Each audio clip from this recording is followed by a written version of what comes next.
retail, and logistics. Economic multiplier effect. The investment in housing leads to economic increase in economic activity in other sectors. For example, new housing development often require additional services like schools, healthcare facilities, and retail establishment, creating further economic growth.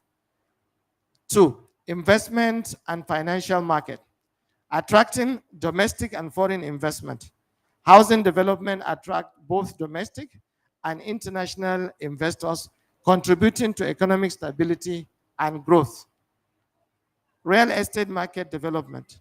A robust housing market supports the development of financial market, offering opportunities for mortgage, leading real estate investment trust, REITs, and other financial instruments. Three, infrastructural development. Urban infrastructure. Housing projects necessitate the development of supporting infrastructure, including roads, utilities, public services, which further stimulate economic activity. Public-private partnership. Collaborative effort between government and private developers can enhance infrastructure development, creating a constructive environment, conducive environment for economic growth. Five, housing and quality of life. Health and well-being. One, sanitation and safety. Adequate housing provides access to clean water, sanitation, and safe living condition, essential for physical health. Mental health. Stable and secure housing contribution to mental well-being, reducing stress and anxiety associated with homelessness or inadequate living condition. Education and stability. Educational outcomes. Stable housing enables children to attend schools regularly, improving educational outcomes and future economic opportunities.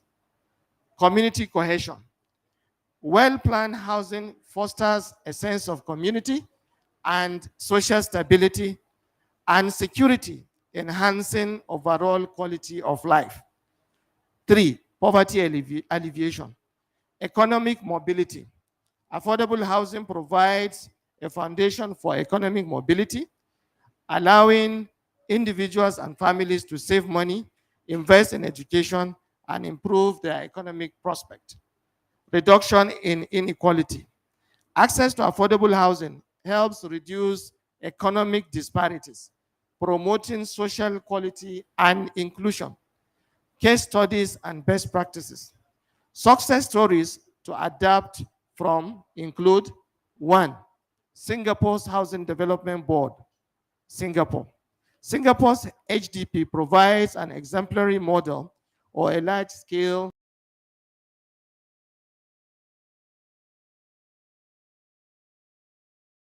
growth and quality of life. Two, Ethiopia's Integrated Housing Development Program. Ethiopia's housing program focuses on affordable housing construction, urban renewal, and job creation, demonstrating the positive impact of housing on economic development and poverty alleviation. Recommendations.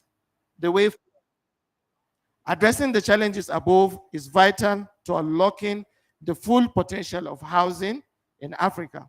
Some key strategies to brainstorm on include: one, expanding housing finance option. Encourage microfinance institutions to cater to low-income earners by offering smaller loans options with flexible repayment structure. Develop mortgage guarantee schemes and risk-sharing mechanism to incentivize lenders to offer loans to those with limited credit history. Explore the issuance of long-term housing bonds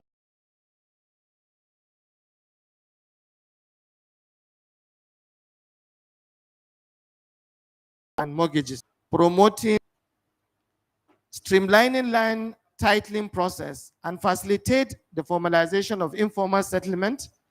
This will provide secure land ownership unlock its potential as loan collateral, enabling residents to access housing finance.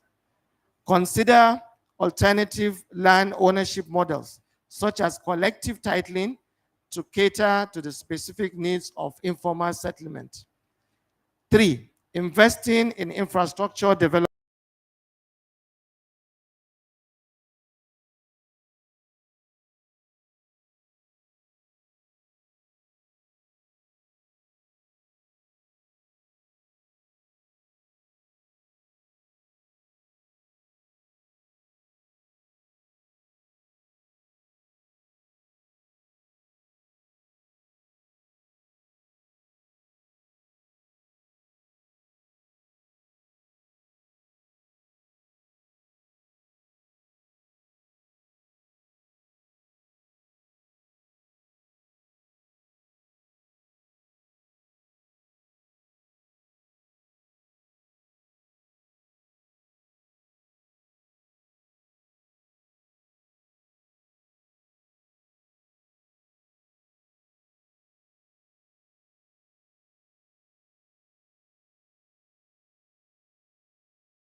An investment in the future.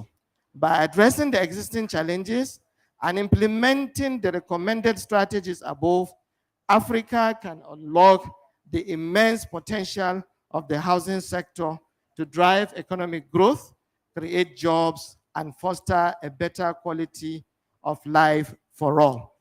This is the presentation of Dr. Samson Opalwa. But in any case, I would like to add just one or two things. Mine is just to advise us that there's need for us to get as much data as possible. Yesterday, we were coming from the Chairman House Committee on Housing that we need to, in clear terms, tell them what we need. What do we want government to do for us? Please, in attempting to answer these questions, we should not go with answers that are not really thought very well.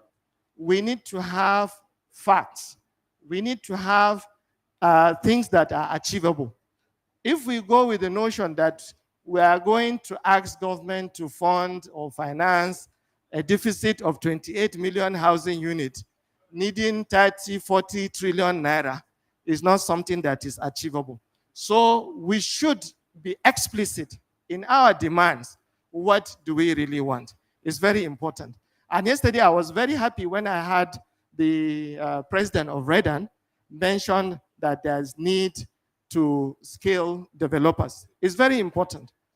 In the US, there's what they called American homeowners or home developers. They have scale of developers.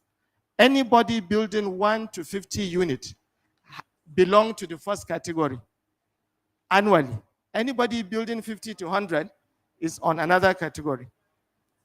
My former company, when I became the MD, I realized that in 7 years, we are only able to achieve 350 units at an average of 50 houses per annum. That is not something that is acceptable to me. One of the first things we did was to raise the bar, raise the target. What it means is that if you are producing 50 housing units per annum, you are in the same category with an individual that is building 1 house per annum.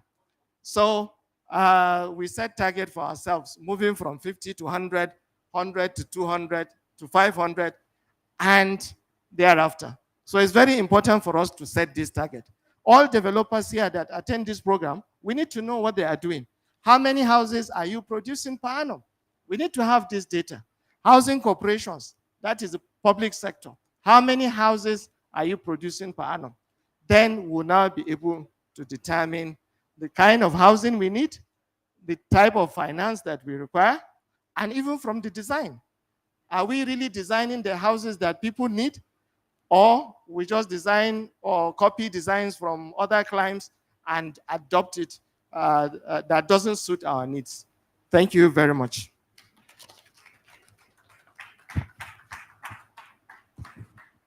Thank you very much, sir. I would just like to implore your time as we will be taking just 3 questions as I take the microphone to him. So if you have any questions or suggestions from what he said, do we have any questions or suggestions from all the knowledge he has given us from that incredible presentation? Going once, going twice. Do I see a hand there? Okay, I see a hand there. Okay. All right. I guess there are no questions, so we move. Okay, I see one hand here. I'm going to come to the gentleman in black. So your name and your question. You have 2 minutes, sir.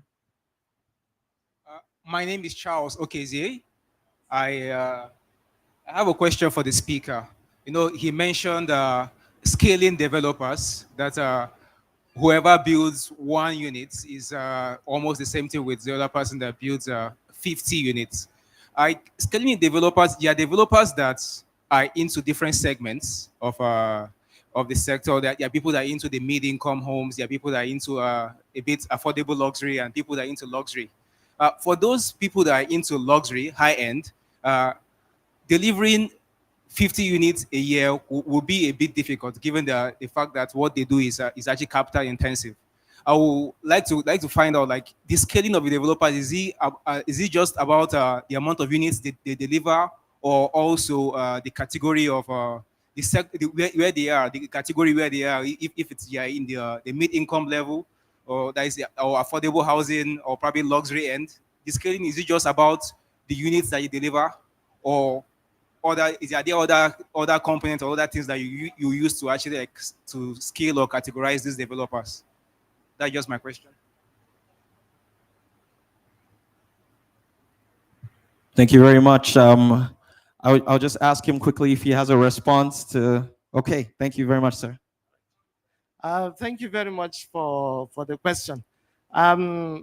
Yesterday, in the course of a panel discussion we had yesterday, we talked about segmenting housing, that there's need for us to segment. And we need to really know where we belong. Yesterday, we mentioned, apart even from having luxury or affordable, that I prefer to call it low income, that you can have other categories like social housing, like even rural housing, and even commercial real estate, in terms of even people that are investing into rentable properties. So all these are categories. And when you have these categories, then you will know which segment you belong. And then every segment, I'm just giving an example. I'm not saying we should just take hook, line, and sinker, what obtains in other parts of the world, but we need to sit down and develop our own method of segmentation and our own method of rating developers.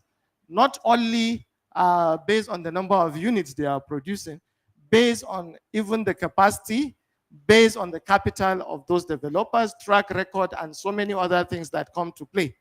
Our president here is more knowledgeable than I am, and I know with his team, they are going to do justice to this. I just amplified what he said yesterday because I was so happy and fascinated when I heard that from him, because it was something that has been bothering me for a very long time.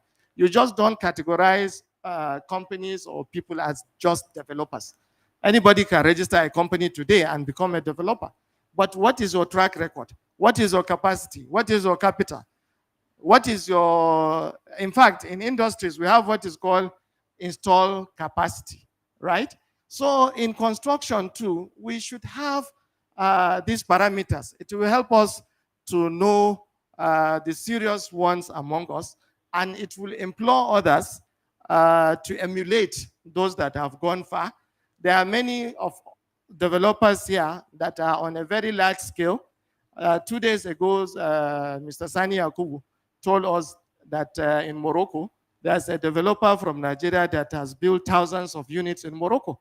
So we have Nigerians doing well everywhere in the world. So we need those Nigerians to come back and trust the system, and then for them to invest both their knowledge and their funds to make sure that this country move forward.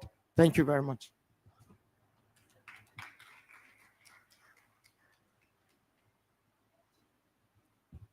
Thank you very much, sir. A round of applause for him once again. I think we'll take one more question and that will be it. But if we don't, we'll quickly move on to the next session. You have a question? Okay, perfect. I believe I am gazing the horizon. Okay, we are going to be done with that. Now we're moving on to the next session. This is going to be a panel discussion. So I have a little bit of lengthy introductions for the panelists. So I'll be calling each and every panelist first and giving their profiles. And then I will be calling the honored moderator. So I hope he's ready for me. That's good. That's good. This session we're going into is the prop tech session. Prop tech, in case you don't know what it is, I believe everyone does, is the amalgamation of property and technology. This is how technology enhances the housing sphere, properties, and real estate. So now for our first panelist, she is the Chief Operating Officer of Buy Let Live. She's a seasoned professional with a wealth of experience spanning over a decade in the Nigerian real estate and construction industry. Over the years, she has collaborated closely with real estate agents, developers, playing a pivotal role in generating a top-notch leads and various developments. Modupe is deeply passionate about empowering real estate practitioners to attain their business goals and is committed to leveraging her expertise and skills to drive success in the industry. She has an enviable track record of delivering results, making impact in terms and helping businesses in real estate and construction secure and achieve their destined targets. Ladies and gentlemen, I'd like to present our first panelist, Modupe Agbolahan. A round of applause for her. Thank you very much. You may have a seat right here.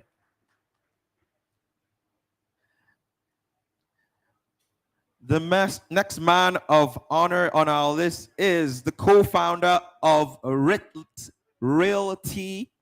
I believe that's the pronunciation, a tech-enabled real estate marketplace transforming how people buy and own real estate in Nigeria and Africa. Realty provides access to buy and sell fractions of verified income generating properties in prime locations quickly and securely. With his experience, Realty is making real estate ownership more accessible and transparent, allowing users to own fractions in wide ranges of real estate types, including residential, commercial, industrial, and hospitality properties. Ladies and gentlemen, the co-founder of Realty, his name is Timi Ajayi. A round of applause, sir. A round of applause for him. Please have a seat. Moving on, we're moving on to another bright individual here. She is the co-founder of Yelo, I believe. Yelo, not YOLO. Yelo, a real estate platform leveraging technology to provide flexible rental solutions. She's based in Lagos, but Yelo focuses on using advanced technology to streamline rental properties, making it easier and more efficient for both landlords and tenants, to make it innovative, and she uses an innovative approach to position Yelo. Ladies and gentlemen, the co-founder of Yelo, Moronike Omota Lade. Thank you very much. And now the final panelist of the day. He is a seasoned professional. He is the co-founder of GIDA, an exclusive digital platform for homes available through mortgage or developer payment plans in Nigeria. Born from the founders of personal struggles with navigating the complex home buying process in Nigeria, GIDA aims to provide a comprehensive solution that includes showcasing homes, enabling direct and automating the processes of these applications by financial institutions and developers. Their dedication to resolving these challenges has made GIDA a go-to platform for hassle-free home buying. Ladies and gentlemen, give it up for the co-founder of GIDA, Andova Ikpahindi. A round of applause for him. Thank you very much. As he walks up, come on, you can do better for him. God bless you. Thank you so much, sir. I love your outfit, and I can't wait for you to answer and give us some great knowledge. With that being said, we have come to the final panelist, but he will actually be the moderator. So I hope he's ready for me. I can't see him in my sight, but I know he is here. Perfect, he is there. Ladies and gentlemen, with over 5 years of experience in the real estate stratosphere, this man is a confident young man changing the real estate game for the upcoming generation and generations ahead.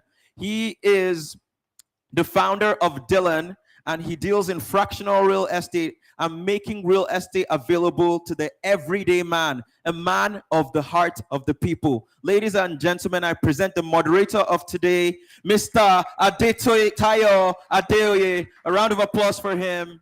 He will be sitting here. This will be your seat, and you'll be taking over. I just want to make sure your mic is on. Awesome. Good morning. Thank you very much.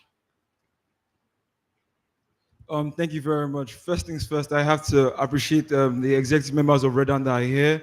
I thought I saw the president. We have the chairman Southwest and the VP North Central. Also want to appreciate the presence of president of the Nine Proptech community, Dr. Roland Ibinagbo. And thank you to everyone here with me. Thank you so much for coming, and I know a short notice, really appreciate you. Today's discussion will be focused on adoption. We've been having the conversation on prop tech in Nigeria for a while, but today we want to focus on how can we adopt these solutions and innovation in our everyday dealings and our everyday doings. So my first question will be going to Miss Modupe.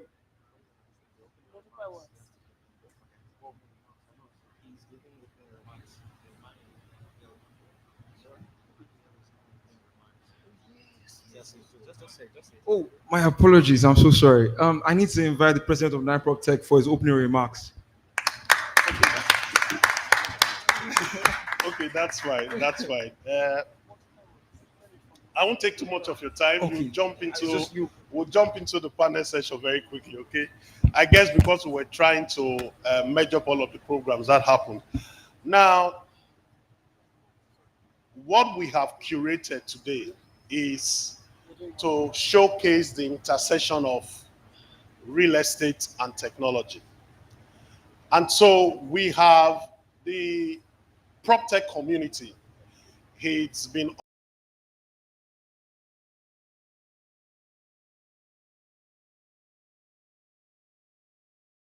sector a lot of challenges. Okay. So the guys that we have curated in the first panel session and the second panel session was very deliberate. And the reason was a lot of developers have expressed challenges in adopting the solutions that we have been building over the last 5 years. And it was very imperative or expedient to sort of come and show the stories, the success stories in the market. So this is a very deliberate session. And like I said, I'm very happy that the Real Estate Developers Association of Nigeria is present here with the president, and I can see 2 of the vice presidents. So guys, it's your opportunity to get a lot of the guys who should be adopting our solutions on board. So I want you all to listen with very rapt attention. The technology and the solutions that have been provided are not as difficult as the word technology, because when you tell developers technology, everybody thinks that it's some very difficult solutions. And so the next 2 sessions, like I said, is just going to share what solutions are in the market and how we can collaborate. And so I think on that note, I will hand over the session to Tayo to continue. So thank you very much for joining us this morning. Thank you. Thank you very much, Dr. Roland. Yeah, like you said, success stories. So,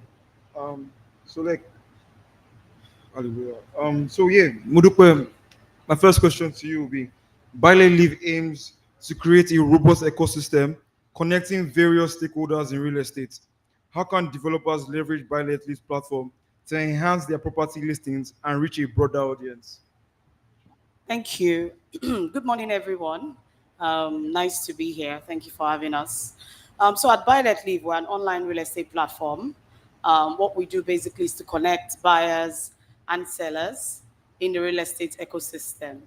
So your question is around how developers can leverage on the Buy Let Live platform to get very good visibility. So we have AI incorporated on our platform. So by the use of AI, a lot of buyers come to the platform. It streamlines the whole process of property search. It ensures that it's easier, for buyers to navigate the platform and access these developers and be able to, engage them and, buy into their projects.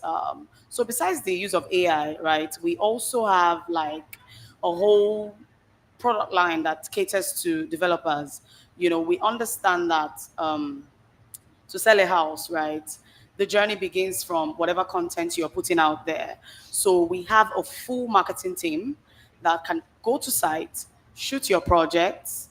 In fact, we have drones, we have everything, like the full kit to ensure that we showcase the location, the potential features of the project, right? So from shooting the project to ensuring that it is properly advertised, to ensuring that it now generates the exact or the type of leads that would ensure conversion and sales. So we have this product lines from start to finish, right? From getting the right content, getting it to the target audience, and ensuring that there's conversion and there's leads, right? We even go as far as providing personalized landing page, banner adverts on the website, on the Buy Let Live website. There are lots of things. In fact, on our website, we have a feature called the developers page.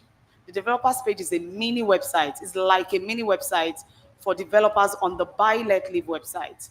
So, people are coming to the website, and because we are the first platform to actually have 24/7 customer service experience. So a lot of buyers engage us, asking us questions. Oh, I want to buy a house. Okay, so I don't want to pay commission.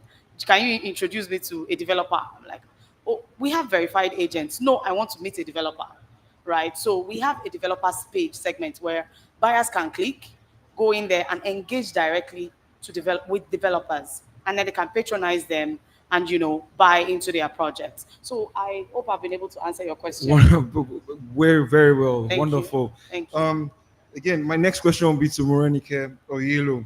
Can you share a case study where a developer used Yellow's platform to solve a significant rental challenge, and what were the outcomes?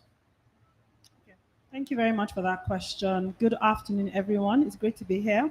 I'll do a quick introduction of what we do at Yalo, and we're a monthly rental financing platform. And what we do is that we provide rental financing solutions for salaried earners in Africa.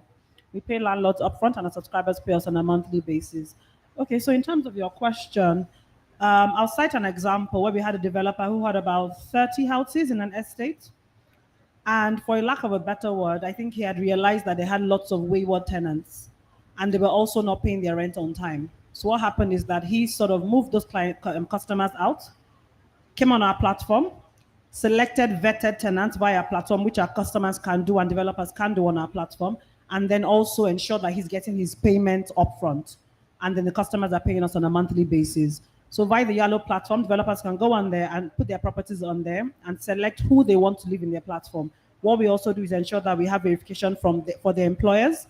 We know where you work. We know your previous employer. We also know your previous landlord, where you're coming from, which are all the information that we take from these potential tenants, ensuring that the landlords are also kept safe and their properties are also kept in good use. So I think it's a good example that I can remember correctly. I hope I've answered your question. Thank you very much. That sounds awesome. I know a lot of developers here would be happy to hear that. Andover, also, yeah. GIDA focuses on homes available through mortgages or payment plans. Yeah. How can developers use your platform to make their properties more accessible to buyers and increase sales? Okay, thank you everyone. Thank you for the opportunity. So GIDA doesn't just use payment plans and mortgages. We also do outright purchases. However, we are more focused on flexible ways to own houses so that it expands the amount of people that can own these houses. And I would say I'll answer it in two ways. First, I'll talk about the accessible part, and I'll talk about increased sales. So to make houses more accessible, then there are two factors that are involved. It's important how you sell, and it's important how customers buy your products. So if I'm a customer, I want to buy a house, it's the most important investment I'm going to make. It's the heaviest investment I'm going to make. I want to see not just pictures and videos of the properties, but I want to see the various policies that go with the property. I want to see the various options I have to buy this house, whether it's outright payment plans, rent to own, NHF, or mortgages. I want to see the various policies, default policies, grace periods, missed payment policies. I don't want a developer telling me later on that this is what I'm meant to pay. I want to see my repayment schedule, which is what we do. So we make sure that customers have all this information. There's a reason why marketplaces like Amazon and Jumia are built, and then the product you see has so much information, because how you buy a product matters. And at GIDA, we allow you see all that information. We also allow you track your applications. So from the first stage to the last stage, we allow you submit documents online, track it, and then we allow you make payments online, because like I said, it's important how you buy. The reason being, if you ask a lot of people how much they have paid for a house that they have bought on a maybe 24-month payment plan, most of them don't know. We found out to be a problem. So we make sure that customers at every single point can pay online, get notified when their payments are going to be made, and then can see how much they have paid, what is left, because it's important how you buy it. Now, this makes it more accessible to actually buy a house because all that information is there. It's online. I can do everything from start to finish. And this goes down to receiving offer letters. You can receive offer letters online. So from the first to the last stage is automated. And then for sales, I'll say increasing developer sales. Yeah, I'm wrapping up. Increasing developer sales is in two folds. Like you can expand their market or you can improve their operations. Or if you want, you can do both. So what we did was that we expanded their markets. How do you expand developers' markets? Is most of them will say they want to get to the diaspora, but how do they truly want to get to the diaspora? You have to cut out where fraud happens, which is why most people don't close from the diaspora. And to do that, you have to actually build the infrastructure for customers to apply directly to developers, which is what we did. And another thing is, it's good to sell. Most developers, if you ask them, they sell, but defaults are a pain point for them. So it's not just about increasing sales, but selling to qualified customers. And that's why we allow developers, we're giving them the ability to do risk assessments, Bro. just like banks do. So I'll say that's how we are increasing accessibility and sales for developers. Thank you very much. Timmy, Realty offers a unique model of fractional property ownership. How can developers benefit from listing their properties on Realty, and what impact can this have on their sales and revenue? Hello, can you hear me? All right, Loud thanks, and Taro, clear. for that question. Good afternoon, everyone. So, how Realty can solve this problem for developers is I like to use illustrations a lot. And what we are trying to do, or what we are doing at Realty, is to ensure that developers are, showing their products or their developments to as big a market as possible. So let me use this illustration. What developers currently do is that they sell to only people in this room, for example. But imagine that you are able to sell to people in the entire national stadium. You're able to sell faster, you're able to do more development. It's just easier for you. All right. But what we've now done is to say, you know what? We understand that it's easy for you to sell to people just in this room because it's easy to interact with them. But selling to the entire national stadium is a lot of work. But we say, don't worry, don't do that work. We will do that work by automating the entire process, interfacing with everybody in the stadium. What you just need to do is have good projects that we can list on Realty, and then we are, opening your market or your product to all these people. So automating the fractional ownership or investment process is really what we are doing to help developers and to help increase the housing stock that we currently have. So we automated the process, and it's easy for the developers to plug. It's also easy for investors to plug. So we build that infrastructure that makes that entire process very seamless. So take, for example, if as a developer someone comes to you and say, come, we are a cooperative and we want to buy into this project. I'm sure as a developer you are excited because this is a cooperative. It's just not one person. They have money, right? And those are the kind of things that developers want to hear. So what we are building, for example, I like to call it the largest cooperative in Africa, right? Where when you say Realty is coming for your project, you can be rest assured that, see, money is not now your problem. It's just about delivering the project. So that's really what we are doing, and that's what we want to do on a much bigger scale. Thank you very much. Still with you, Timmy. So from what you said, I have another question. What measures does Realty implement to ensure transparency and security in transactions? And how can this build trust with developers and investors? Okay, so for example, what we do is, because this is a very, very early stage market, if I would say. So of course, trust is still a challenge. But what we have also done is to make sure that we let people see the entire verification process that these properties go through before they come on Realty as an opportunity, right? So you see that we are not just bringing you any type of property. We are working with developers that have track record. We are working with developers that people can really easily vouch for, right? So that essentially helps to build trust. And again, in the process where people are coming on the platforms as members, we show them that this is a safe platform to invest in. Like, we're using tokenization, which ensures that transactions are safe end to end, right? It's like bank level security. So for example, when you transfer money from your account to another account, you are not scared that will this money get to the recipient. So that's the kind of infrastructure that we've built, where when people are investing in real estate using Realty, they are rest assured that their investment is safe and secure. Believe. Modupe, we've spoken about the importance of data all week long, and I'd like to ask you, how has data analytics on Buy Let Lease platform helped developers make more informed decisions about market trends and investment opportunities? Can you provide a concrete example? Thank you. So on Buy Let Live platform, I mean, as a business, data analytics is actually a very critical part of our business. We have a full research team. I mean, I mentioned earlier that we are the first platform to actually have customer experience, 24/7 customer experience. So we have access to what, in fact, we have raw data of what people are asking for. And by virtue of our platform, we have access to the back end of our platform to see the kind of searches that people are making. So I can tell you right now, oh, these are the kind of houses that are actually on high demand in a geographical location across Nigeria, because this is real-time information based on what people are searching for on our platform. So we take all of this data and we turn it into insightful research that we actually publish on our platform every week.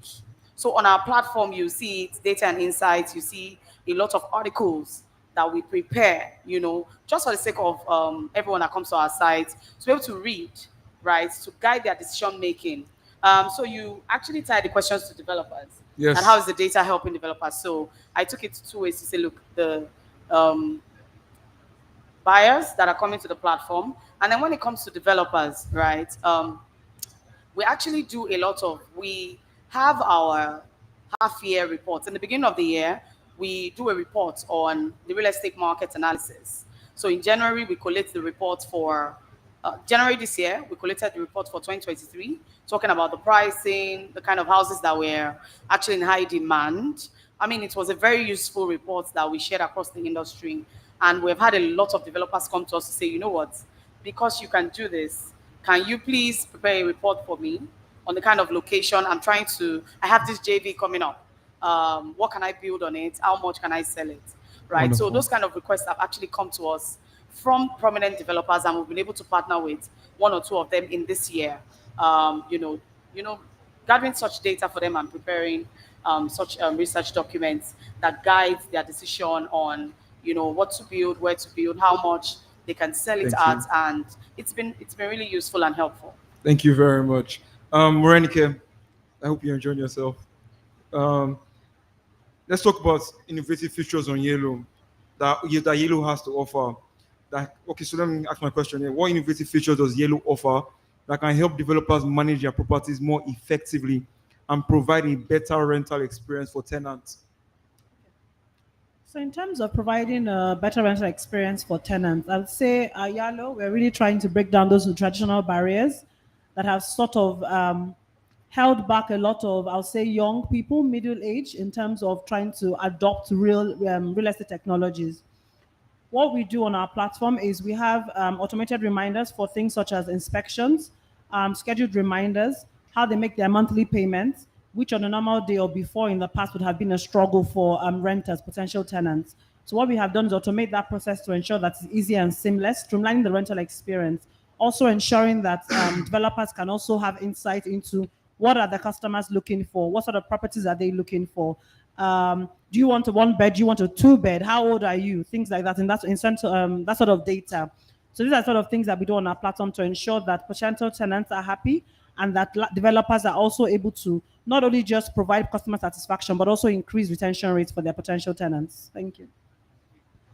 You only spoke for the tenant side. So the question again was, what innovative features does Yellow offer that can help developers manage their properties more effectively?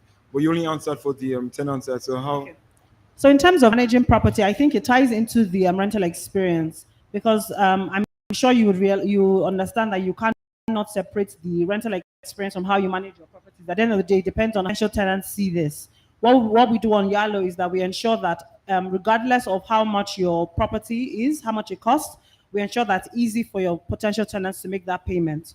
They can make that payment on a monthly basis while you get your payment upfront, which means that you have the cash in hand to manage your property, do your furnishing, replacements, change plumbing, things that you would want to do on normal day, which on normal day would be inhibited because people are not paying their rent on time. What we ensure for landlords that they have their rent in hand, they have their cash in hand, and tenants are also kept happy. Beautiful. So a general question, so anyone can answer this. How can the real estate industry better support startups and emerging property companies in their growth and development? What happened to you? I didn't even catch the question. Okay, so Let me how? weigh on that. Sorry. Let me start there. Okay then. I feel like the way developers can help with adoption, right? Because majorly our conversations are around adoption, right? Yes. Adoption really means, people adopting something. So it means people actually using something that people have created. So for example, we are in the tech space. For example, I come from traditional real estate and now we're in tech. And then we see how it's sort of like, it's a tussle between traditional real estate players and people trying to introduce tech into this space. So I just would say that one of the ways where developers or traditional real estate companies can help with adoption is just to be more open to these solutions that the tech side of real estate is trying to bring. Right? It is a solution, right? It's not trying to take over the market. It's not trying to disrupt anybody's income model. It's essentially supposed to make life easier. So it's one thing that will help is to let traditional players see that these things are created to actually make life easier for everyone in the ecosystem. And the more open we are to these solutions, the more open we are to even test them out, the better the space will be at the end of the day. So it won't make any sense, for example, if you spend so much time, so much resources, so much energy building something that's supposed to help the space, and the people who you built it for decide not to use it. It's almost like it's a failed project. So the more open we are to using these solutions, it helps with even sending feedback to these people who have created this thing to say, okay, we've used this thing. This is what we noticed that you can tweak because we are in the space. This is what we think we should add. All the feedback from left and right, putting it back into that product makes it even more functional and helps everyone, at the end of the day. Thank you. So, Well done. Udokwe Morenike, do you want to say anything? Andover. Okay. Andover, one more question for you. Can you share a success story where a developer partnered with GIDA and saw significant improvements in their sales process or buyer satisfaction? Okay, so one of the things that GIDA does is that we allow developers list their houses through various different financing options. So before, let me just say something real quick. There's a huge knowledge gap in Nigeria. Most people don't know what mortgage options are available out there in the market. Neither do they even understand what mortgages are, what they can afford. So what the things we do at GIDA is that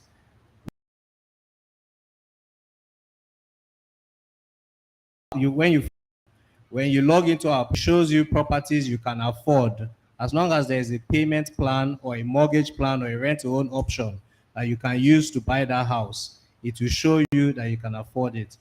We put out a post because one of our developers, I'll keep the name, we put out a post saying you can own this house by paying 80,000 naira every year because they were selling their house through rent to own. Nobody knew about it. Nobody knew they could buy this house through rent to own. And then in less than 2 days, over 1,000 people applied. Over 50 people actually booked an inspection. And they sold out those houses because it was rent to own. Applications filled up those houses and it was done. They had to move to the next phase. So what they told us was that people want to buy houses. They just don't know how to buy houses. They don't know which houses they can buy. NHF, for example, is still the most affordable mortgage plan in Nigeria at 6% and 30 years. But if I can ask anybody in this room, what houses can you buy through NHF? And most of them do not know. So one of the things we are doing at GIDA is we are signing up developers and telling them, you know what, list your houses through NHF. And because we give them a credit risk assessment tool that enables them to do risk assessment like any bank, they can actually check if a customer will be rejected or approved for a loan. So that's one success factor for us. So, Morenike, so this question is for everybody. I'm going to ask everybody before we end, is what are the key trends and technologies that you believe will shape the future of prop tech in real estate? Let's start with Morenike. I think for me, I have to be biased and say monthly rental financing solutions and how technology has enabled that, because I think I've realized and we've seen even from data collected that is where a lot of people struggle. So I think one of the innovative strengths would be monthly rental financing option, which I hope a lot of Nigerians will adopt, because we realized in Yalo there's still a lot of education we need to do. People feel ashamed because they're paying monthly. They don't understand the meaning of having access to credit and feel they need to be burdened by these hefty lump sum payments they need to pay with their landlords. So things are changing. I think people need to adopt that. So that's what my point. Okay, so Odupe. Thank you. I think artificial intelligence is doing a great job at ensuring that, when it comes to property search or it's on WhatsApp, it will say, okay, what are you looking for? It makes it easier, comes up with options when you type in anything whatsoever, right? So I think it's a good one. However, it has dependencies, right? So if, for instance, I'm looking for a house, like on Buy Let Live now, you search for a property and the developers, you asked about how developers can actually help, and they have not actually taken out time to load their pages with properties. So it's whatever technology we're adopting has dependencies. We all have a role to play. Okay. So if developers do not upload their properties, how can AI go and look for it? They need options. AI needs options. AI needs a pool of data to be able to gather before it can, come up as a solution or an answer, or options for whoever is making a search. So I feel like if we all play our part, the developers, the users, everybody, whatever technology that is out there will actually do a lot better and ensure that, prop tech is it gains more leverage when it comes to real estate sector. Thank you very much. Timmy, do you want me to ask the question again? Okay, yeah, I think I'll also be biased, just like Morenike, is that, one of the ways that, we can help in this space is to help increase participation in the space, right? And that's essentially what Realty Wait, is hold on, doing. sorry. My question is not how it helps. My question is, what are the key trends and technologies that you believe will shape? Yeah, so that's really where I'm going to. Okay. So, Sorry, just to interrupt, sorry, but if there's no participation, then they won't adopt. So exactly. that's the first stage. Participate, engage, and then they will adopt these new technologies and innovative trends. Exactly. So, a trend, right, that would change the face of things is increased participation, right? So just use an example of what social media has done now, right? In the grand scheme of things, before, if you wanted access to news, you probably go to a newspaper stand to buy the dailies, or you have to sit in front of your TV. But now on the go, right, you have news in your pocket, right? So imagine if we are able to do that in the real estate space where there's increased participation. It's going to, help the space at the end of the day. Where, for example, we are talking about housing deficit today, all right? But the only people who are contributing to reducing the housing deficit are just the few developers that we know today. Now, imagine a world where everyone that actually needs housing can actually contribute to increasing the housing stock. So, with more people playing in the space, it actually moves us closer and closer to reducing this housing deficit that we talk about. And one of the ways to make that happen really is to democratize access to real estate investing, right? So with more people investing in real estate, it means there's more money flowing into the real estate space. At the end of the day, people can build more houses. We bring down the housing deficit. So that's a key trend with younger people playing in the space, young professionals playing in the space. So we're not only waiting for some millionaires to be able to pay for one house. So 20 Gen Z people can pay for one house. That's one house paid for. Yeah. Imagine we replicate that in many other places. That's multiple houses paid for. And then we reduce the housing deficit at the end of the day. Very true. Andover. Okay, I think most of them have said almost everything, but what I was add is that blockchain to me and smart contracts are very important for the housing sector, especially when it comes to land registration, where we can digitize how land is registered and how contracts are being finalized. It will speed up the process. Government land that hasn't been digitized yet, that people can't use to actually create wealth. There are people in the village with hectares of land that they can't actually use to create wealth, even if it's entering into a joint venture agreement, because there's no title on it. And once you digitize those lands using blockchain, which makes it secure, transparent, and efficient, then you're able to unlock so much potential. And I think that is where we need to get to. There are countries that have done this and they have increased their real estate capacity. And when you come to financing, by the time you're able to do this, financing becomes easier. One of the reasons finance is so hard to perfect documents because it's not digital. We're moving into a digital age. Everything has to be digitized. We can't be left behind with I'm going to carry paper, go here, go here, go here. We need to digitize it. And I think blockchain and smart contracts is the future for us and where we need to get to if we want to unlock the real potential of Nigeria's real estate. Thank you very much. So before I give my summary, I'm going to open the floor for questions. Does anyone have any question? All right, we'll be taking about 1, 2, or 3 questions, I believe, from the crowd. So I'll just get you at the start. So that's 1, that's 2. Can we get, okay, that's 3. Can we get a lady as well, if that's okay? Maybe we can take 5. That's 4. Yeah, I've seen him. So I'll come back to you first. I'm going to get a question from him first. I need a lady to balance the gender gap. So I'll be waiting for a lady. Thank you very much, sir. I appreciate you, sir. All right. I most appreciate you for fantastic presentation. However, I want to point us in this direction, and that will lead to a question. I feel we want adoption. However, I feel acceptance precedes adoption. You must first be accepted before you are adopted. Now, the consumer behavior in this part of the world, don't get me wrong, we are behind the curve as a nation, where we still subject ourselves to the conventional. Whether you like it or not, it's a disruption, right? So now, what are we doing to ensure that people accept this noble idea?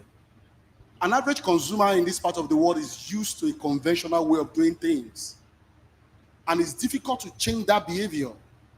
That will require a lot of sensitization, right? So to be adopted, you must first be accepted. And that acceptance will require that you sensitize your target audience, either the developer or the primary consumer, the end users.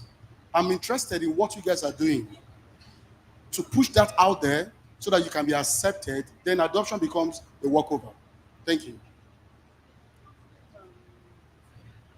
So a round of applause for that question. I would prefer if you answer immediately so you don't lose your train of thought. So who will be taking the answer? Okay, I can go. So at Violet Leave, I'll answer directly based on what we did at Violet Leave. We launched in 2021, towards 2022. But before then, like I said earlier, we were the first platform, in the PropTech space, real estate platform to have 24/7 customer service experience.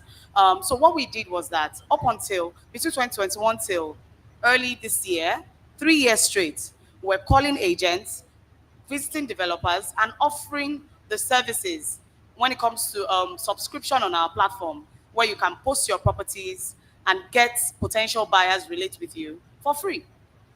So everybody likes free things, right? So when we talk to them to say, look, you can post your properties here and you can get very, very good buyers. You can get, what's it called, leads. They were jumping at it and they were actually selling for free. So they got to accept us. So sometime this year when we stopped the freemium model and we started charging, you see them coming on board to subscribe because they got the value for free at no charge whatsoever. right? So it took a lot of sweat and blood. Everybody knows tech is not cheap. We're trying out the product. We're paying in dollars to get the platform up to standard. We're dealing with the jackpot syndrome where we're looking for tech people to even work with us and nobody wanted to stay. So it was a lot. Again, I'll say sweat, blood, time, tears. Sometimes we're in the office till about 12 midnight. I've been in the office till 1 a.m. when you hear there was a crash or something happened with the platform. So we did a lot and we're still doing a lot when it comes to acceptance, like you said, and adoption, right? So to be running on a business on a freemium model, I believe we're all business people here. It's not something to take lightly, right? So, and I believe my colleagues here also will have their stories of how they've gone all the way to do a lot of things to get accepted. So you now get to the stage of adoption and then say, okay, I know buy, let, leave. Because then and now, thank God I've been a part of the story between then and now. I've been in the business, working tirelessly with my team. Now, when I walk into a room and I mention the name of my business, not everybody will say, I don't know. Out of 10 people say, well, yes, I know buy, let, leave. But that wasn't the case then when we're trying to get accepted, trying to get adoption on and get them to even test or even use or just use the platform. We even went to the extent of posting for agents.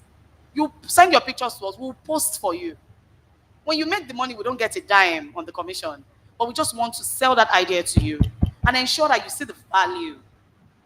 So I think those are part of the things we're doing and we're still doing till today. Even when you pay for the subscription, we still help you post your properties. Well, I mean, 24/7 customer experience for property technology in Nigeria is not a small business, right? So we are always there to support and assist.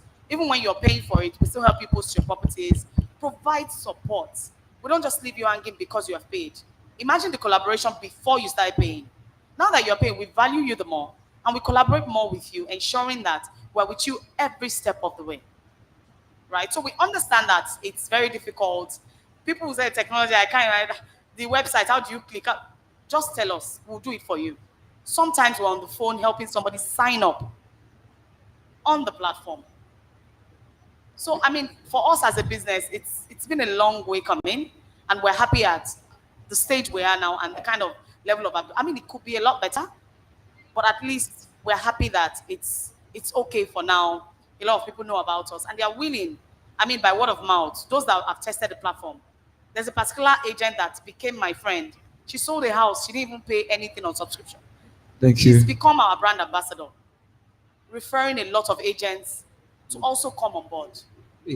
So those are the kind of steps that we took at Buy, Let, Leave to ensure acceptance and adoption, you know, but it was over like a 2-3 years period. It wasn't easy, but we had to keep at it. Thank you very much. I know you're having a lot to say. Thank you. Can I for sure.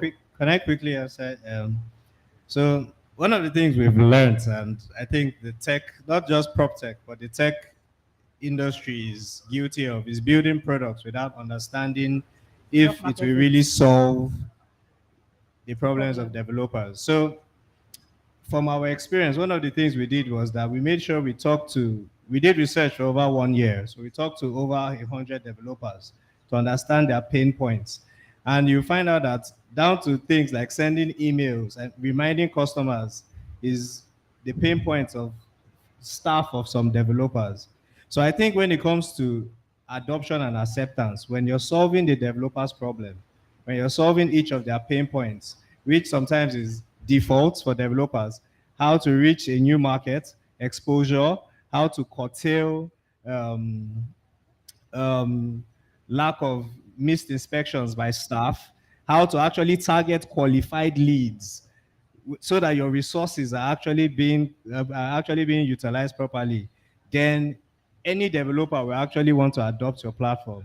And it goes the same thing with customers. So one of the things we liked when we launched and when we were small, and we got this from Brian Chesky, the owner of Airbnb, was he called all his first 100 customers to actually understand whether his product was actually meeting their needs. And this is what most companies in tech need to do. You need to understand your market. Don't just create a product and you think that because you've created a product and it's good, people will use it and people will adopt it. No, I don't think it doesn't work like that. You need to call your market, understand them, understand whether what you have built is correct, and then it will be easier to adopt and accept your product. So that's what I'm going to say for that. My own contribution. Thank you. So, Can I just contribute to that briefly? hold on. Okay. Okay, please, for sure. Let's That's go. fine. That's Let me fine. just yeah. contribute. I think for there to be acceptance first before adoption, there needs to be a complete halt of the traditional models. So the reason why I see a lot of people struggle with accepting these new technologies or innovative trends is because those traditional models still exist and they're comfortable with doing them. So there needs to be a complete, I'll say, eradication and let people understand how these new things work. As opposed to us having the traditional one, digital trends, and people are caught in between. So which ones do I do essentially? What do I do? I'm used to what I'm doing. For example, just like Buy Let Live said, we also have to help customers sign into their accounts for them to access their monthly rental finance. I don't think that should be so in a country that wants to develop and go further. You should be learned enough to be able to use that technology, or at least learn and want to. But a lot of people don't want to learn.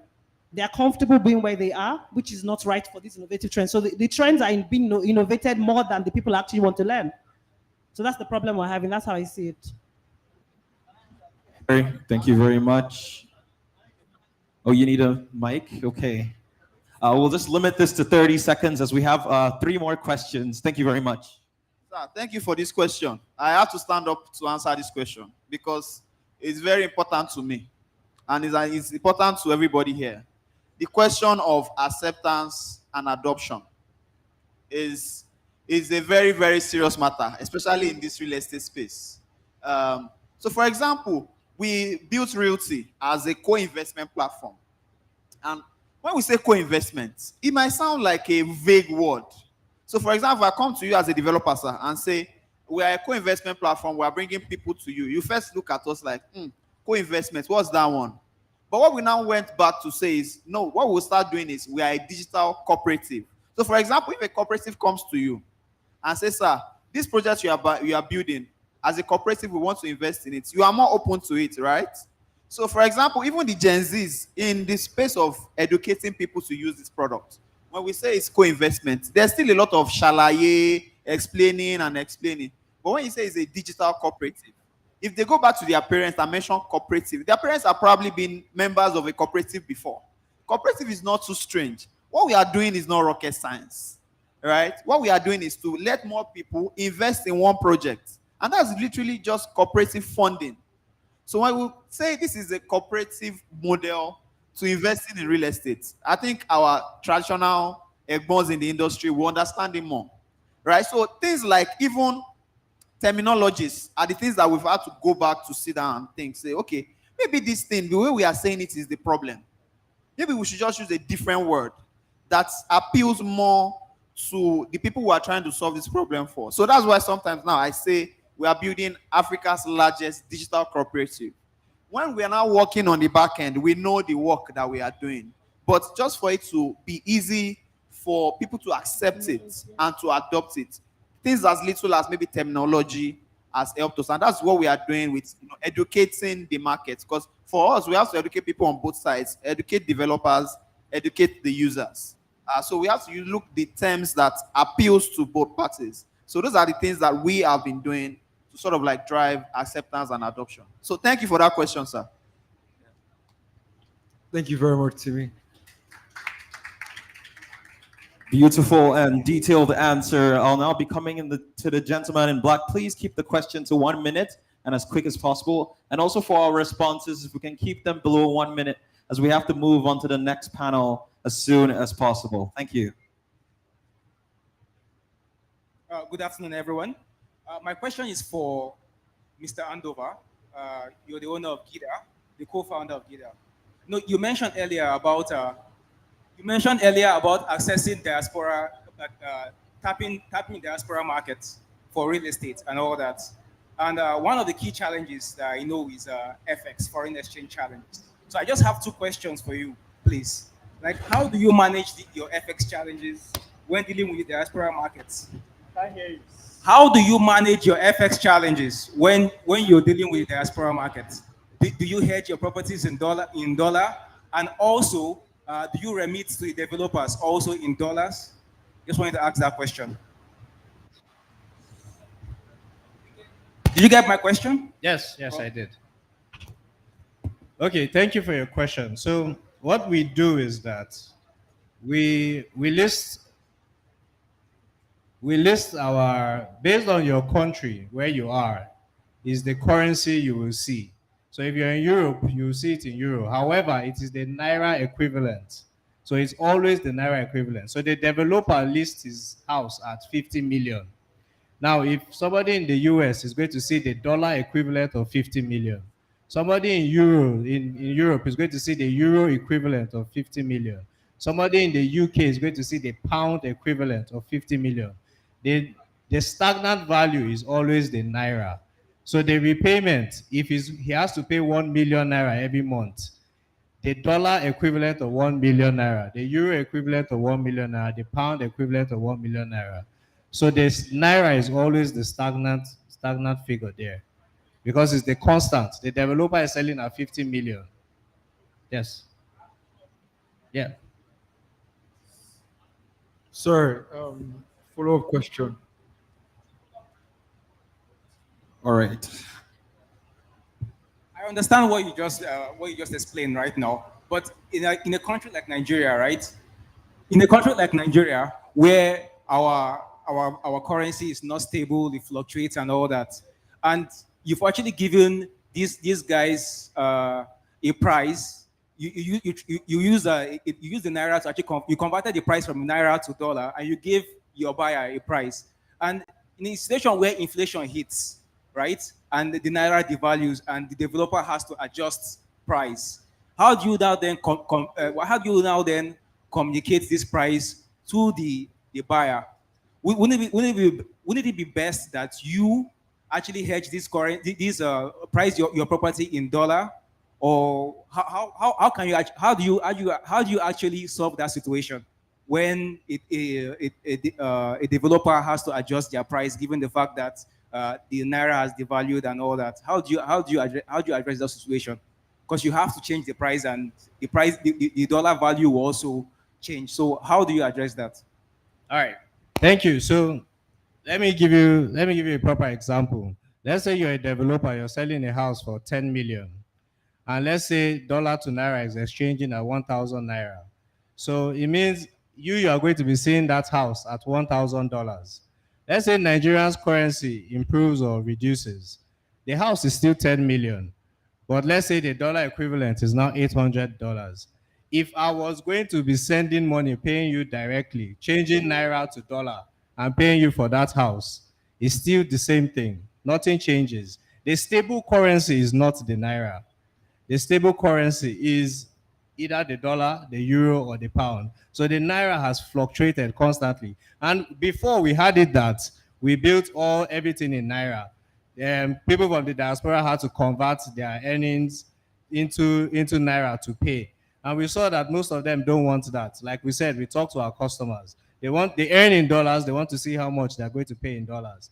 So as long as that house remains at 10 million naira, whether the currency fluctuates or not, you're still going to be paying back the 10 million that the house is. I don't know if I answered your question. Can I add to if I kind of understand this question? Okay. So, for example, as a developer, you started this project, you are selling your apartments at say 30 million, right? Then prices of construction materials go up.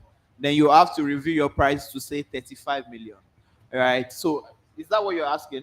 So, what it's trying to say is, how do you factor in that change in price? And I think for me, if I would say from my understanding, is that it's also part of the terms of these things to say prices can change. So right? sorry, let me just explain. The way the GIDA platform works is different. GIDA platform is we've built an ERP for the developer to handle their business themselves. Every single thing is handled by them. Okay. They change the price this second. It changes on the GIDA marketplace. So they are in total control. So they can change their prices at any single time. So maybe I didn't explain what GIDA was. We don't deal, so GIDA allows developers and banks interact, and they have an ERP and a dashboard. Because of time. Yeah. So we're not the ones that handle anything for the developer. They're in total control of everything. So they can change it at any single time.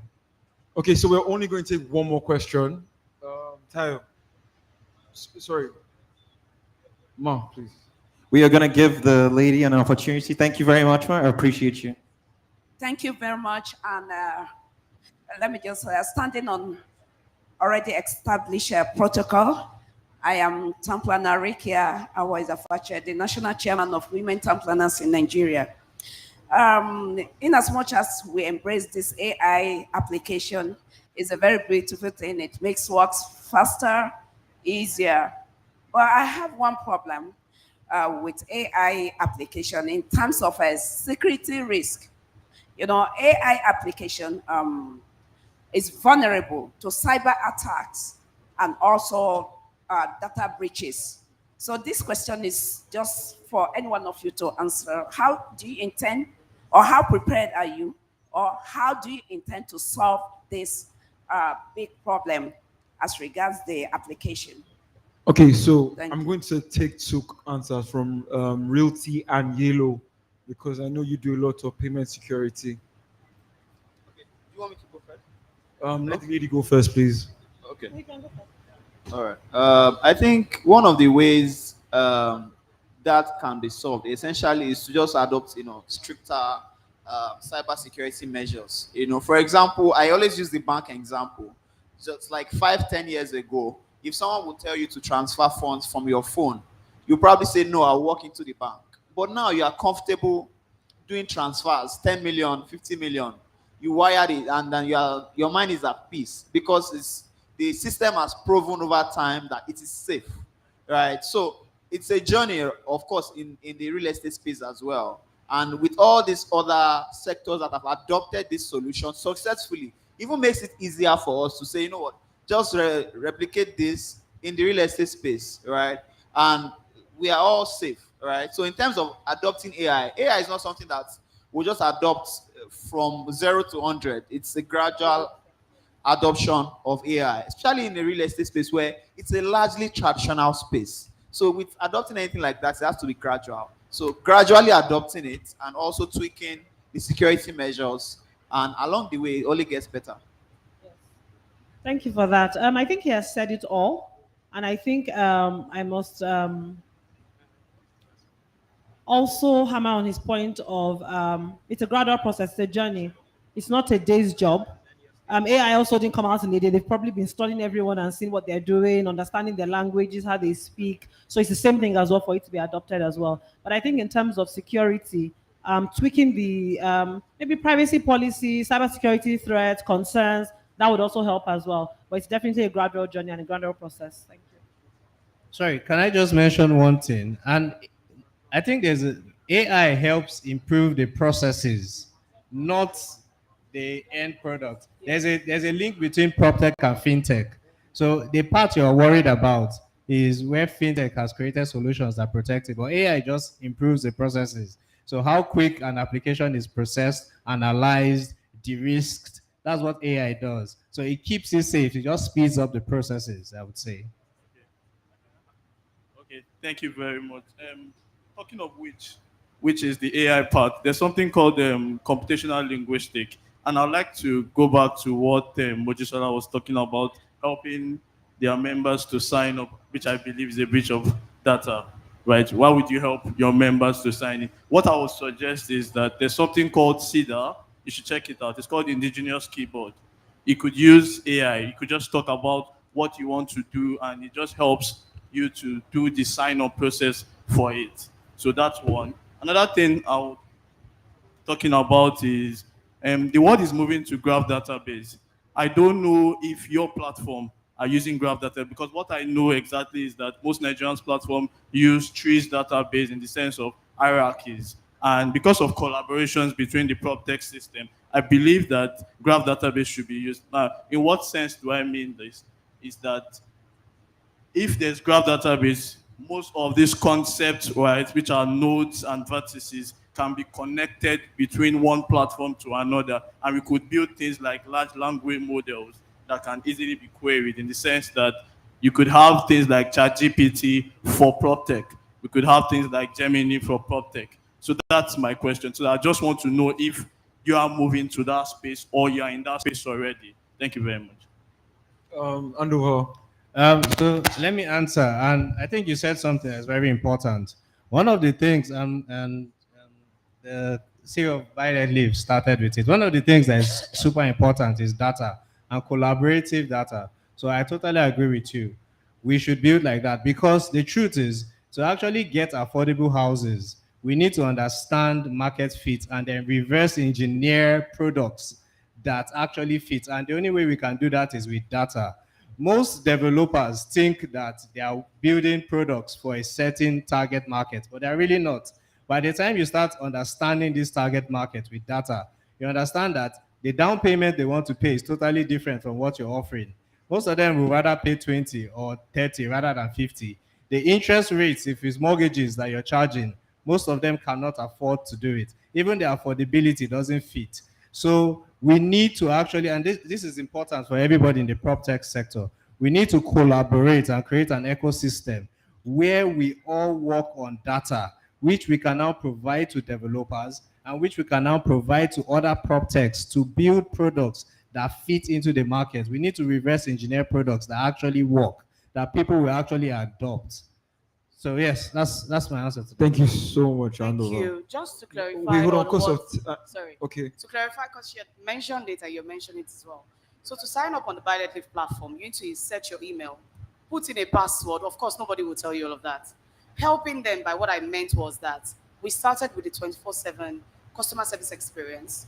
We're on the call guiding them. Okay, click here, put in your email, put in your password. Do you understand better now? So we're not exposed to their data or helping them sign up. We are providing support. Just to clarify. Thank you very much. Thank you very Thank much. you very much, panel. Once again, ladies and gentlemen, a round of applause for all of them. We will now be taking the photo session, so you can join them briefly as they take photos with them. And after this, we'll have a brief networking session. So please remain on stage as you are congratulated, and we'll take a quick photography session as we move on to the next section of the day.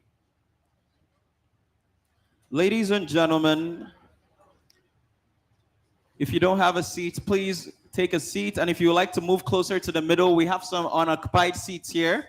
So if you're sitting on the far left side or the west side, please, you can move to this middle as we're moving on to another important session today.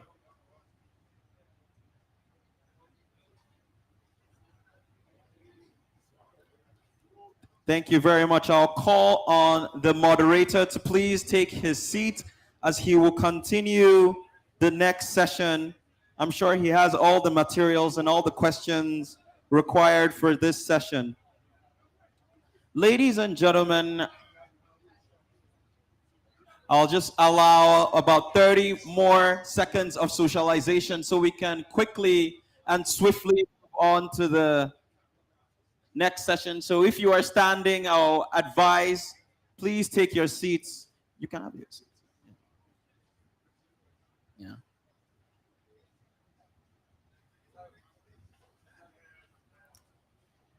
Please have your seats as we start. Sorry, excuse me, ladies and gentlemen, please, if you want to network, you can move outside. We need to close this up, please, quickly. Vice President, not Central. Vice President, not Central. Timmy. Mr. Osilama, you are needed to be. Please sit down, sir. Thank you very much, sir. We need to get this session completed. Please, Timmy, go out if you don't want to sit in the session, please. Thank you very much. Vice President, Southwest, please. Gentlemen, please. The session is starting. Thank you very much. Thank you very much. Thank you very, very much. Let's get this session started.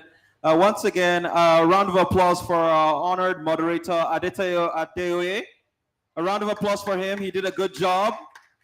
He will be handling this session and will be moving straight into the next session, which is adoption of PropTech in real estate. The challenges and opportunities. These are PropTech success stories. So we have 3 panelists today, very important and esteemed panelists. I will be reading their profiles of this biography here, mini biographies of each of them. So please pay attention as I call on the first panelist. This man is an innovative mind behind the Construct company, a PropTech company dedicated to providing cutting-edge solutions for the construction industry. He specializes in optimizing construction management processes, ensuring projects that are completed on time and within budget. His vision for Construct is to leverage technology to solve the inefficiencies in construction, making it more transparent and efficient. With a strong background in engineering and project management, he has successfully led Construct to become a key player in the PropTech space, helping developers streamline their operations and reduce costs through advanced project tracking and management tools. Ladies and gentlemen, I'd like to present the founder of Construct, John Amen. Amen. Please pronounce it for me when you introduce yourself again. Thank you very much. We're moving on to another esteemed individual. He is the founder of Estate Intel, a real estate data and analytics platform that provides valuable insights into African real estate markets. Estate Intel offers data to make informed decisions that influence the real estate sphere. His expertise in the real estate market and his analysis have positioned him in a critical and crucial resource understanding for the market trends, property values, and investment opportunities. By providing accurate and up-to-date information, he is able to establish the right information for individuals, and Estate Intel helps developers mitigate risks and identify profitable ventures.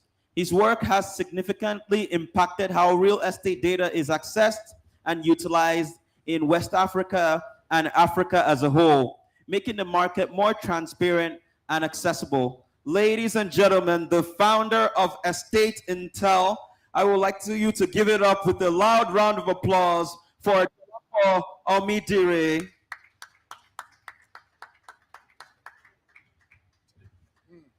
Last but not least, we have a man of honor and virtue. He is the head of legal and regulatory compliance at PropCrowdy, a company that specializes in real estate crowdfunding.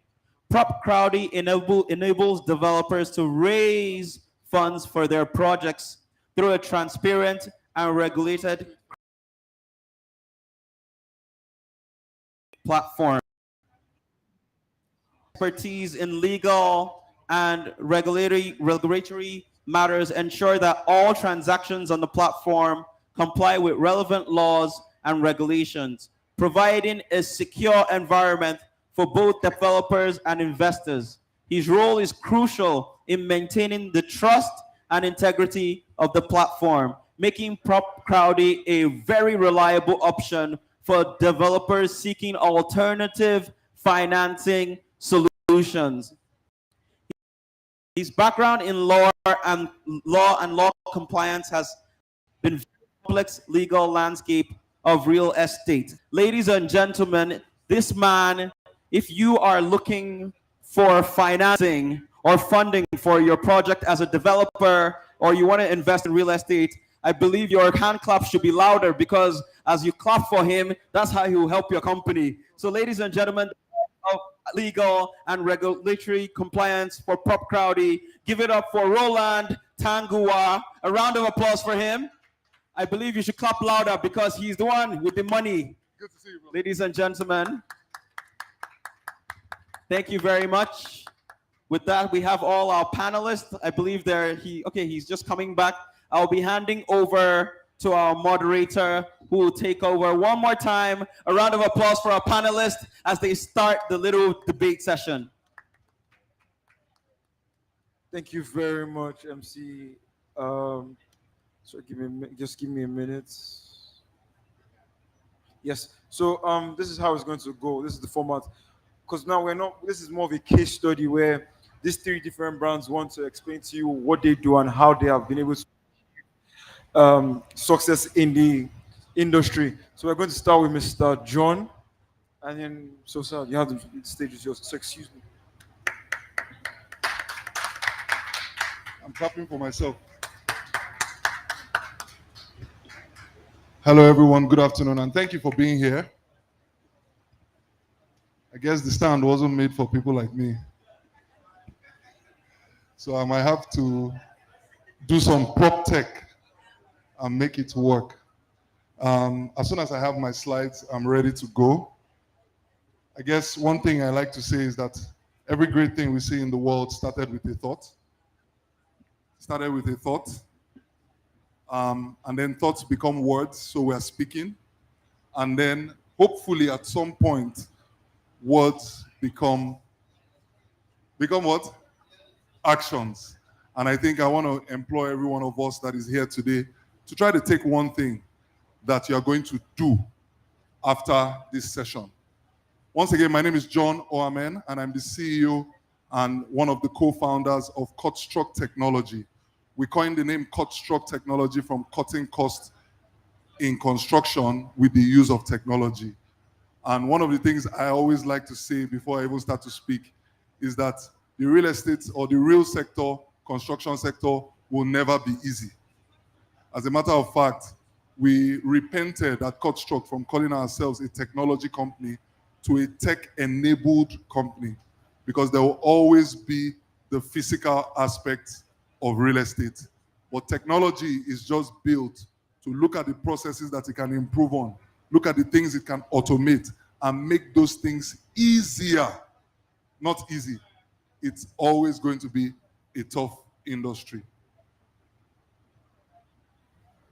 Does this work? Or will you help me? Fantastic.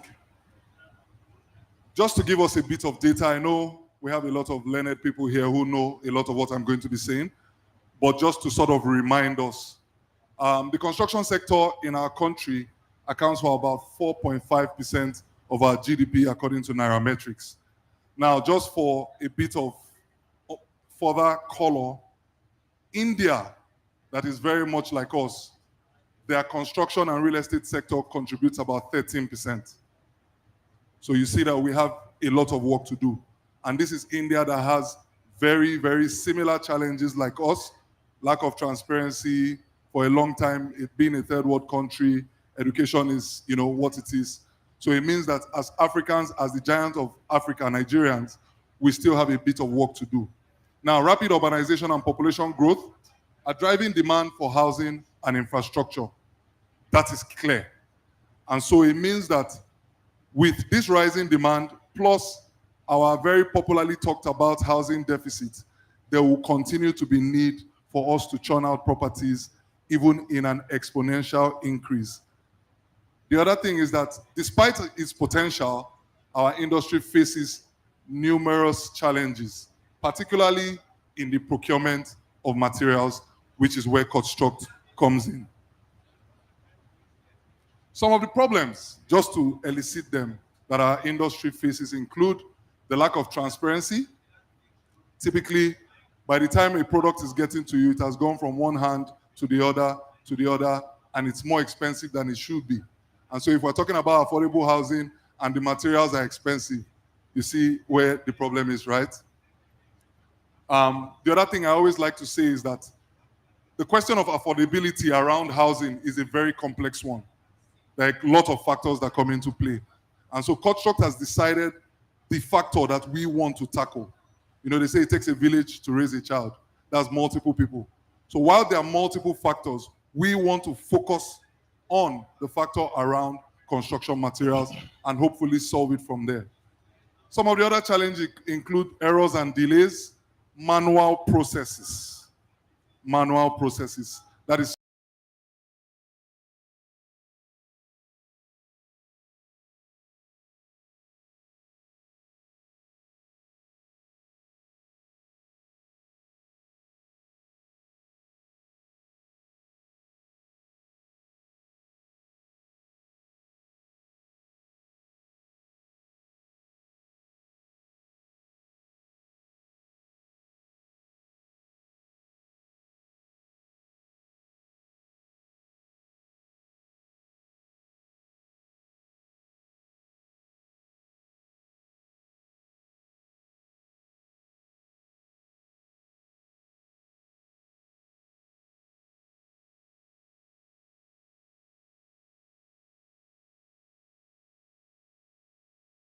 dealing with so many people.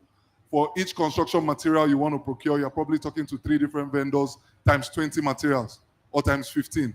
That's either 45 or 60 different conversations, right, to track, as against if done on a platform where everything is put together.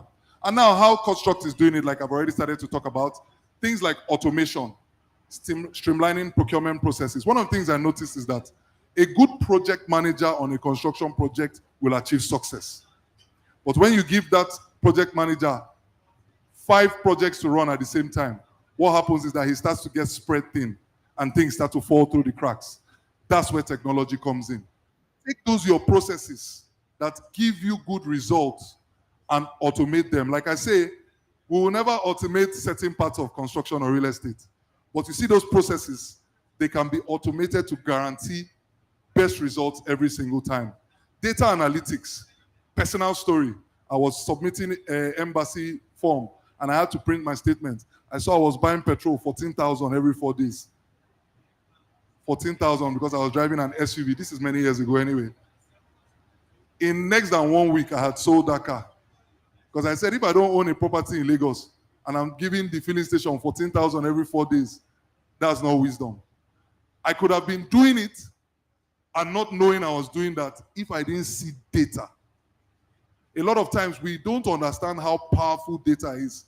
Data shows you your inefficient. Data is like a mirror.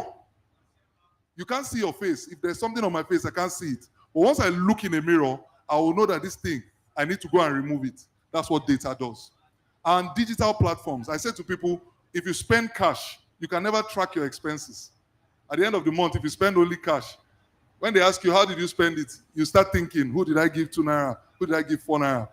With the advent of ATM cards today, you can print a statement, and the statement can tell you the behavior of a person. And that's why when you go for a loan, they say, bring your bank statement.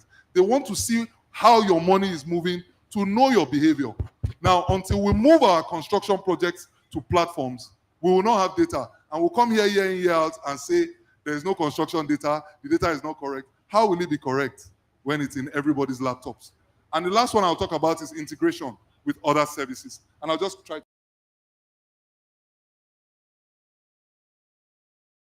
helping hassle-free, getting you access to best prices. How do we get you access to best prices? It's not magic.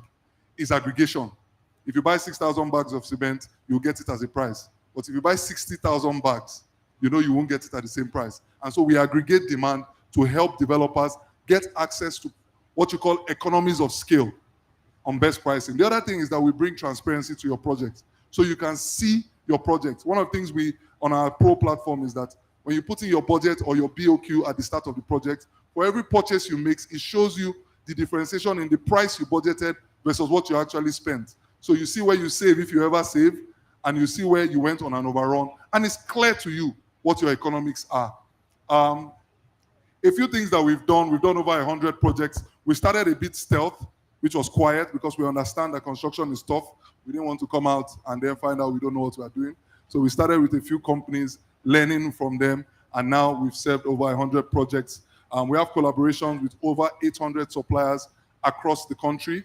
I like to proudly say that we're building what is the most comprehensive database of construction material suppliers in Nigeria, according to the 36 states, and even trickling down to the local governments. And we've saved our clients up to about 20% in procurement costs.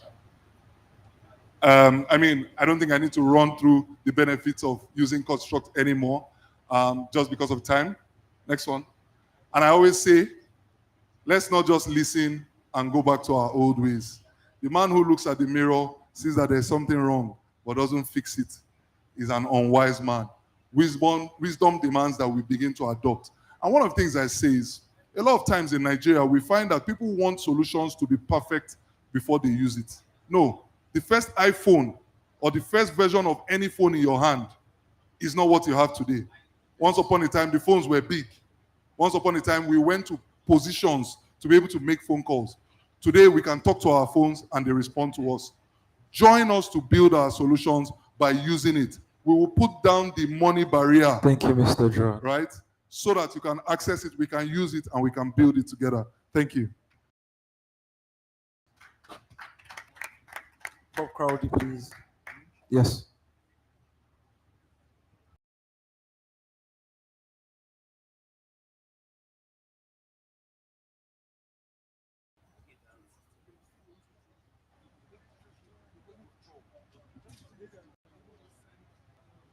Hello.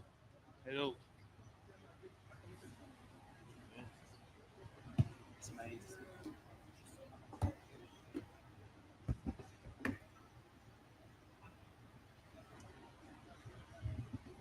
Good afternoon, everyone. Good afternoon. Okay, Roland, I've already been introduced.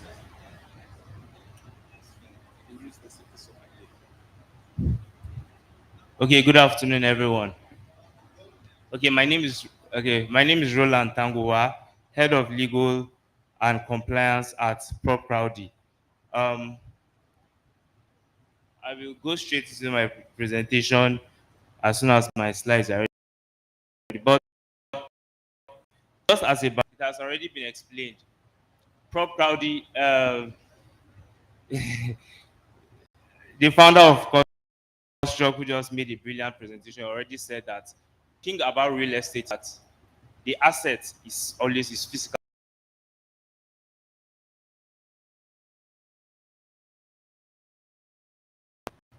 Looking at the semantics of it, why is it called real estate? I have a lawyer, so when I studied commercial law in my 300 levels, is where it was explained to us that real property are different from chattels because real properties are fixed.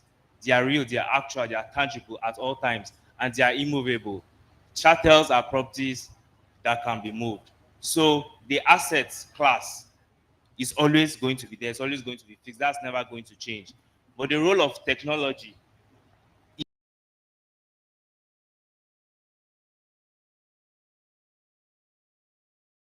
that's fundamental asset, that product which is the property, the real itself. Okay, so by way of introduction, like I've already said, PropCrowdy is a crowdfunding intermediary. Um, has anyone heard of a crowdfunding intermediary before? I'm not sure because it's pretty new. Uh,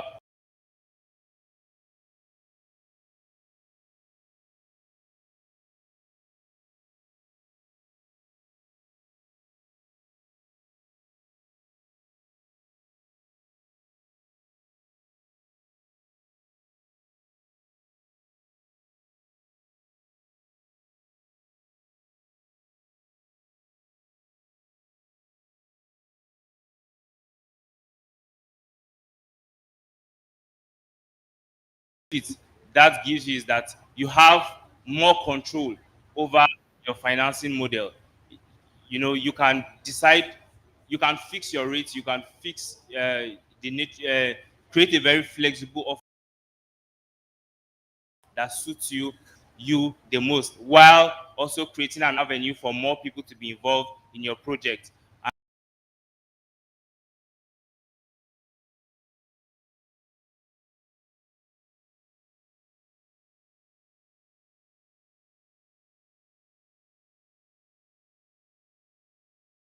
And create wealth for. So we basically do that, and the major problems you are solving, PropCrowdy solve this. Okay, the major problem PropCrowdy solves, like you said, is to help create a reduction in the funding gap in real estate. While we are talking about, we are having conversations about, reducing the housing deficit, which I think is about 20 million, which is a where is the money going to come from?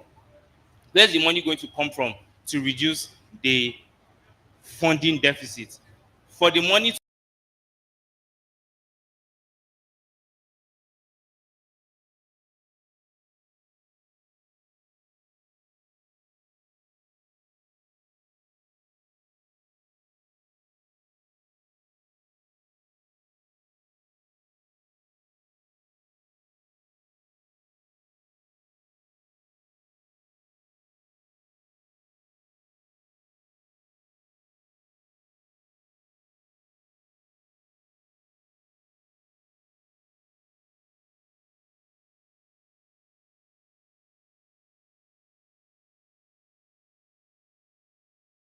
use to refinance, for instance, if Mr. A, collected debt, yield develop a property, and the terms of that are stringent, or it is not too comfortable with, it can leverage on property finance, which through the capital that you from property, you can pay off that debt easily, reduce the interest on that, and then probably you want to switch to equity investors that in your property, can and latch into that, and then for development, it eases off the pressure. How do you use tech to how do you use to finance your estate? Is big things. The crowdfunding portal exists, which is technologically enabled, or your app store, depending on what type of phone you use. And we also have a website.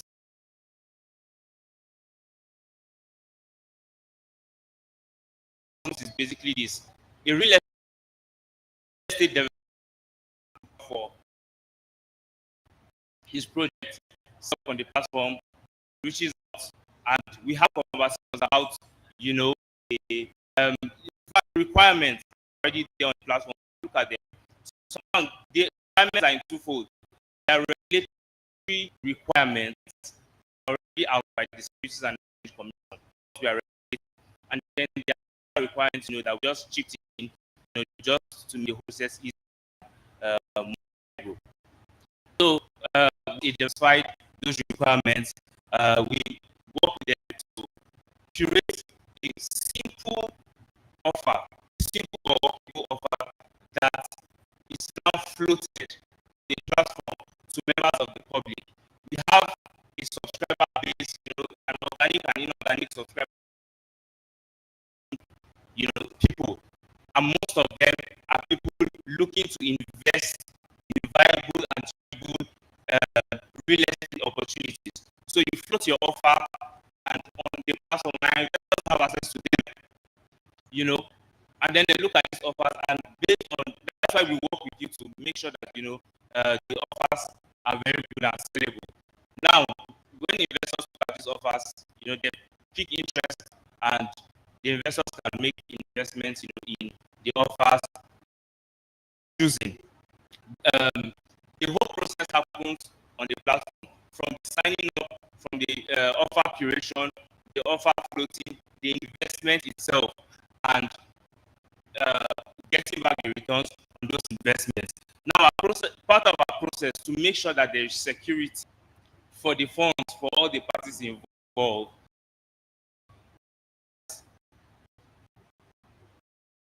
When investors invest in a project, the money does not go directly to the investor pocket. Neither does the money come to proper. We facilitate the process. We don't hold the money. The money goes directly to a custodian. Custodians are financial institutions that tend to hold money that's trapped between investors and funders. So those monies are held by the custodian accounts that yield interest for the fundraiser on a daily basis until disbursed. And we, make sure that the fundraiser develops what's called cash utilization schedule. A cash utilization schedule is a document that shows how the fundraiser plans to utilize funds that are raised. It's real estate, so I'm sure all of us are familiar with real estate development. We know that different stages. There is the the foundation stage, the body, and then the final stage, the finish. We make sure that the funds are disbursed to the based on compliance with cash utilization scheme, basis.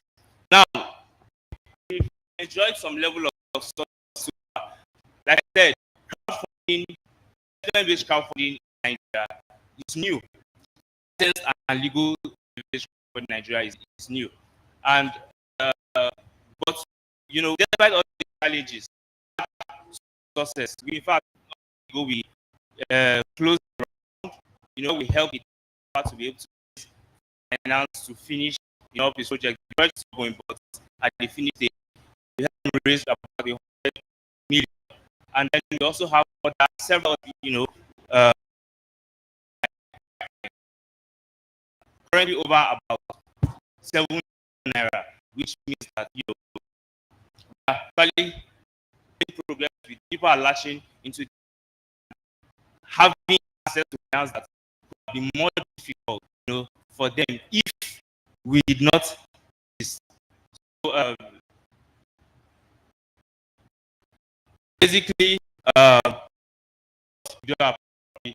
and now I'll just close by saying, financing real estate business is difficult, especially that exists. Access to capital in Nigeria is a problem. But what we can do is that we can make it easier. We can make it easier and can make it more flexible. And that in itself is a big threat for the developer. And what we do, this solution that we have on the table, developers especially are people that can key into this to create to generate funds finance for their that reduces pressure and also includes more people into the real estate business, which in the real estate investment business benefits everybody and creates more wealth. Thank you.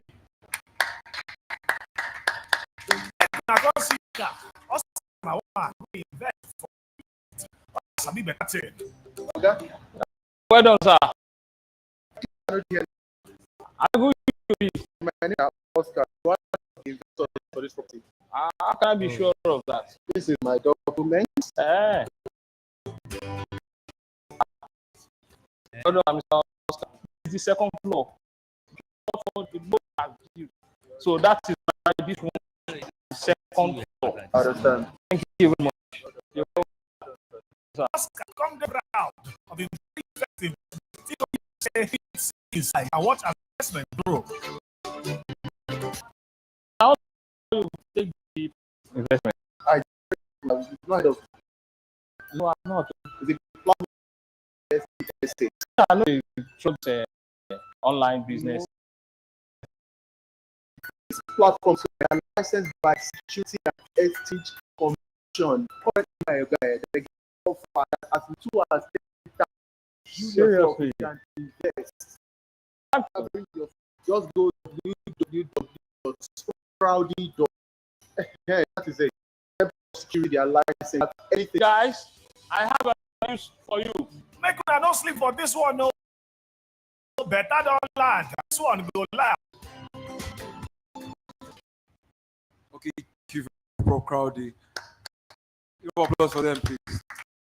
The estate.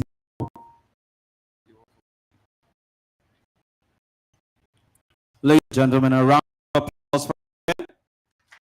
Thank you very much. Good afternoon, everybody. My name is Dolapo Miduri, and I'm going to be talking about estate intel. Data is one of the biggest problems we face in the Nigerian and even the African property space. And the business that we have built is centered around creating a database that everybody can access so that they can make smarter decisions, sell their properties faster, understand what is actually going on in the industry, and just keep up to date with general activity. So we're going to go through two presentations that I'm stitching together.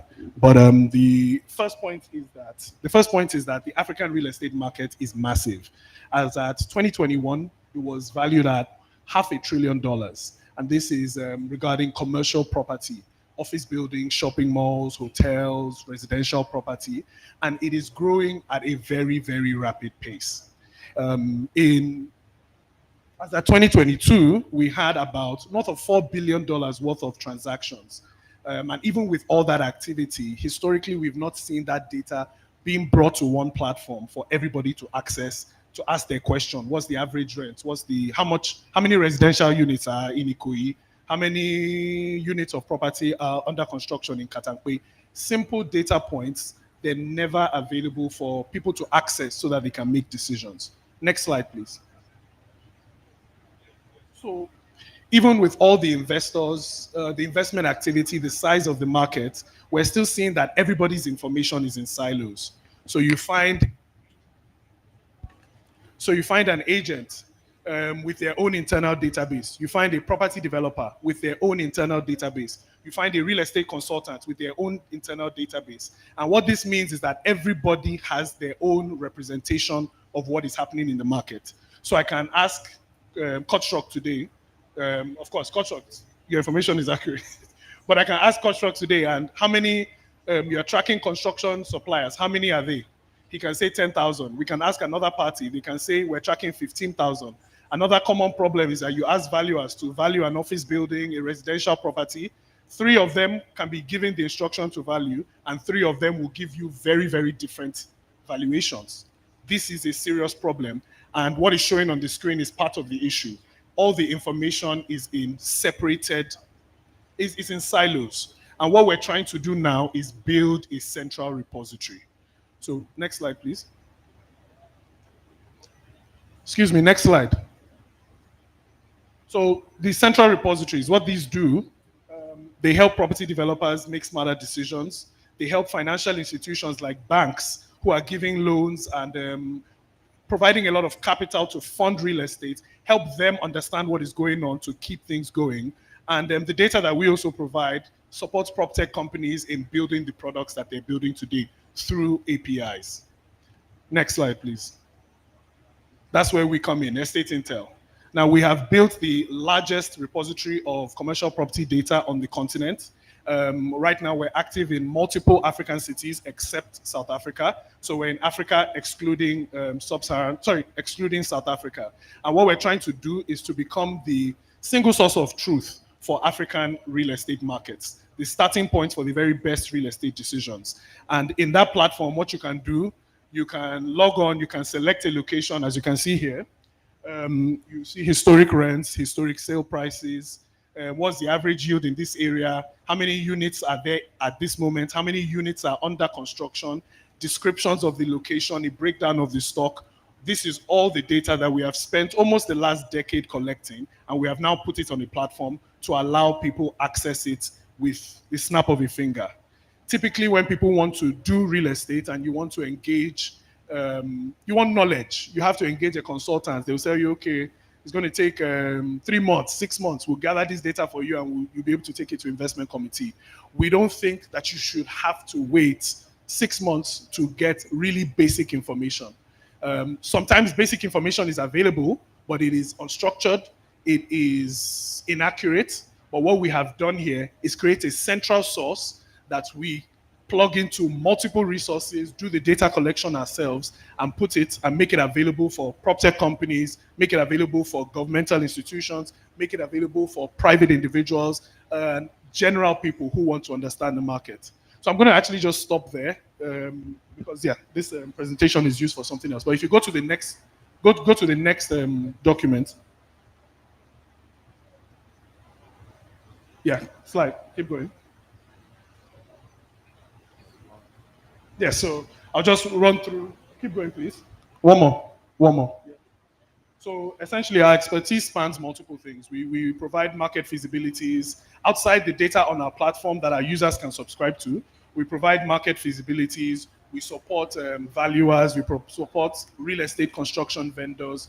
We support agents and many other market players who need data. You can't improve what you cannot measure. And a lot of the activity in the Nigerian real estate industry is unmeasured. People are taking, I heard somebody mention that people are developing maybe terraces. Meanwhile, the people who are looking to access property are looking for 2-bedroom flats. And we started to see some of that change in Lagos, where now there are a lot of 1 beds, 2 beds coming onto the market. But it shouldn't have taken 5, 6, 10 years for us to get there. With the right data, this type of construction and development activity could have been ongoing since 2005. So essentially, I'm going to conclude the presentation there, but thank you very much for your time. what we are building, like I said, is the starting point for the very best African real estate decisions. So access Estate Intel when you have time, and please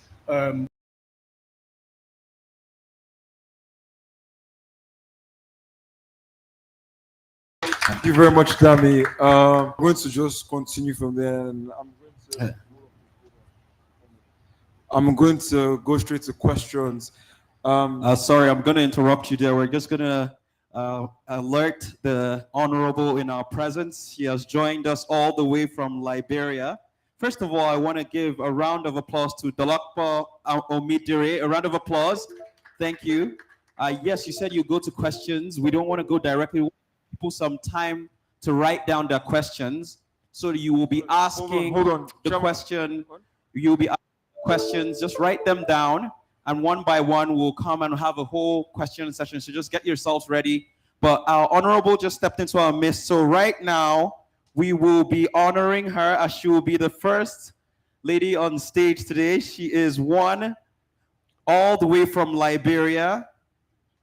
She is representing the National Housing Authority, and she would basically express herself and let us know what is going on in the advancing market and housing development initiatives in Liberia. Ladies and gentlemen, give it up for Honorable Florence Kateka Gibe. A round of applause. Louder, louder, louder. Please support women as she has flown all the way from Liberia. Her session is very quickly. She's going to give a presentation. Thank you very much, Ma. We appreciate you. Good afternoon, everyone. We stand on existing protocols and say all protocols observed. Thank you very much, Mr. Moderator, for accepting to have me on this platform. Will you please, technical team, I need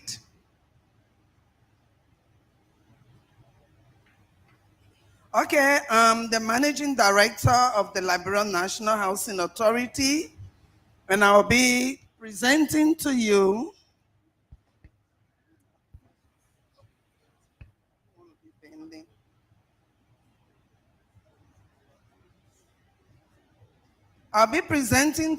advancing housing development initiatives in Liberia.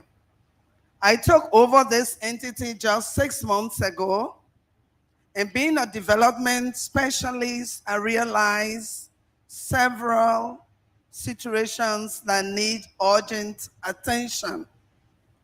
That's why I've done everything I can to be a part of any environment of such. Coming to this housing show, getting to know more about housing development, the processes, the procedures in developing countries. We all have similar situations. You guys are talking about data. We need data. Without the data, you cannot have the investor to come and do investment in your country, because the investor needs to know the markets, okay, the off-takers. So right now, I'm conducting a feasibility study as regards my off-takers, both private, public, okay? So that is very, I'm learning so much.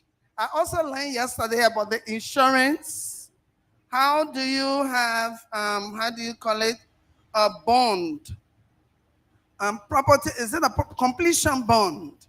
You've made an agreement with the government that then the government provides you the land.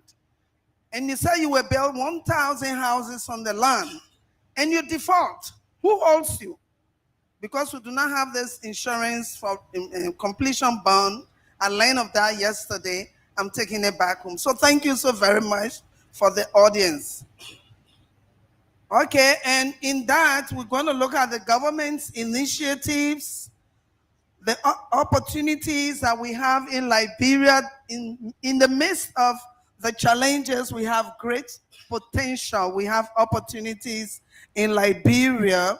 And we are going to do all of those through the PPP, the Triple P, the public-private partnership arrangement. These guys, are you having issues with my presentation? Okay, the opportunities in Liberia's housing sector. As you can see on the board, There are many opportunities. The NHA, which is the National Housing Authority, is the agency of government responsible. It is created by Act, and ever since 1960, responsible to do public construction, estates. In fact, right now, I'm going into smart cities. I'm bringing smart cities in the Republic of Liberia through, in line with the new agenda. We have the arrest agenda. So in line with the arrest agenda of President Joseph Yuma Boyka, we're bringing smart cities into every capital city of the Republic of Liberia. So if anyone is here that is a developer or financier, you are welcome to the Republic of Liberia. Thank you. Liberia's population in 2023 was 5.25. It's a little over 5.25 now because we have a high growth rate with an average household of 4.4 people in the house and a population growth rate of 2.1 per household. So you're having 2.1. The woman have 4 children, or father, mother, and they had 2 children. Within a year, there may be added 2 more children. So the population is growing very fast. 50% of the population is urban, with an annual growth rate of 3.01%. 45% of that urban population lives in slum.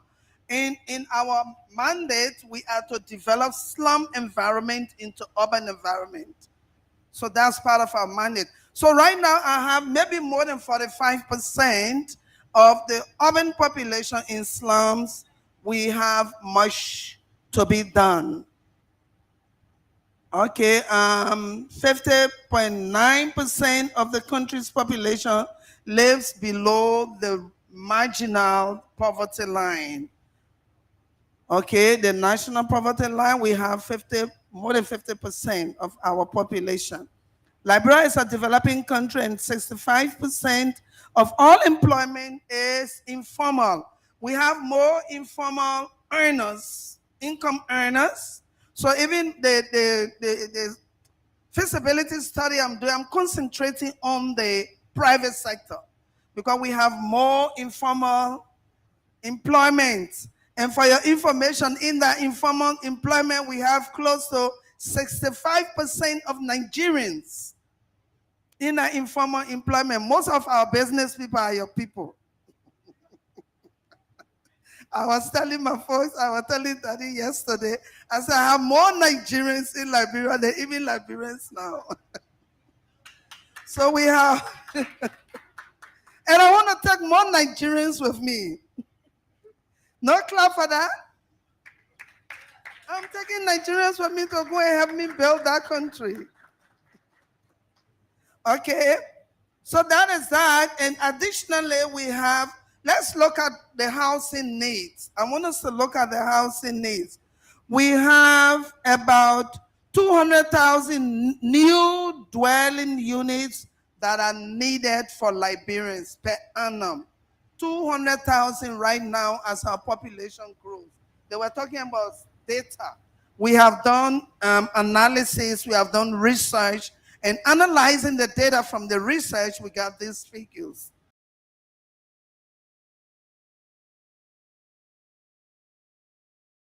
Units to reduce about crowding.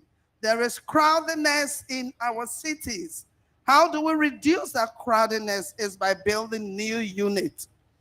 And we have up to 163,035 housing units needed to keep up with the population growth. And if we don't do this, we're going to have a serious issue. Let's go to the next line. Okay, this other one, you could read it. By 2033%. Housing. The next slide, please. So now we have looked at our needs. Those are the opportunities. Okay.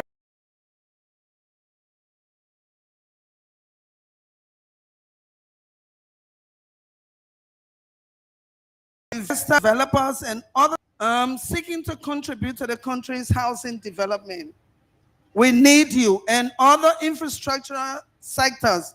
If you need, if you are a developer of roads, road infrastructure, we need developers of roads, not only housing. So you may be doing housing and in other infrastructure, you are welcome. Accordingly, key opportunities within the Liberian housing sector to consider are construction of affordable housing. In developing country, all we talk about is affordable housing. And I'm moving a bit further for luxury homes. We've done our preliminary investigations or research, prove that Liberians in the diaspora and other citizens that reside in the diaspora, but won't make the need luxury homes.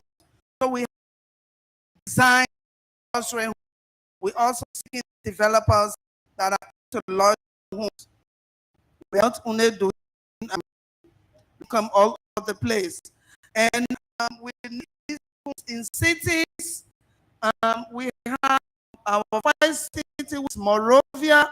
We have Ghana is a next city. We have Bukana, a support city.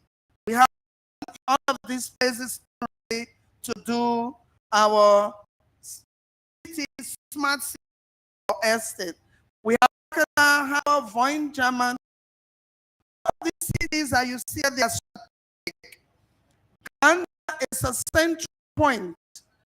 The Banga is a point.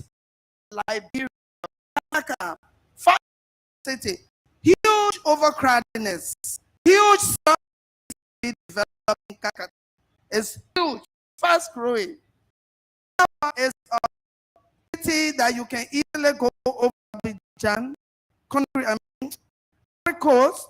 So it's a shipping city, it's a port city, and it also has a technical of the Republic of Liberia. So Voin German is in the city of our second largest county in the Republic of Liberia. The president comes from there, and it's also a very fast growing city, not too far from the Republic of and Tamaulipas also have several concessions in Bomi. Tamaulipas doing construction in Tamaulipas will feed those concessions, 3 to 4 concessions in those 2 counties. The estate built in Tamaulipas will be fed from there.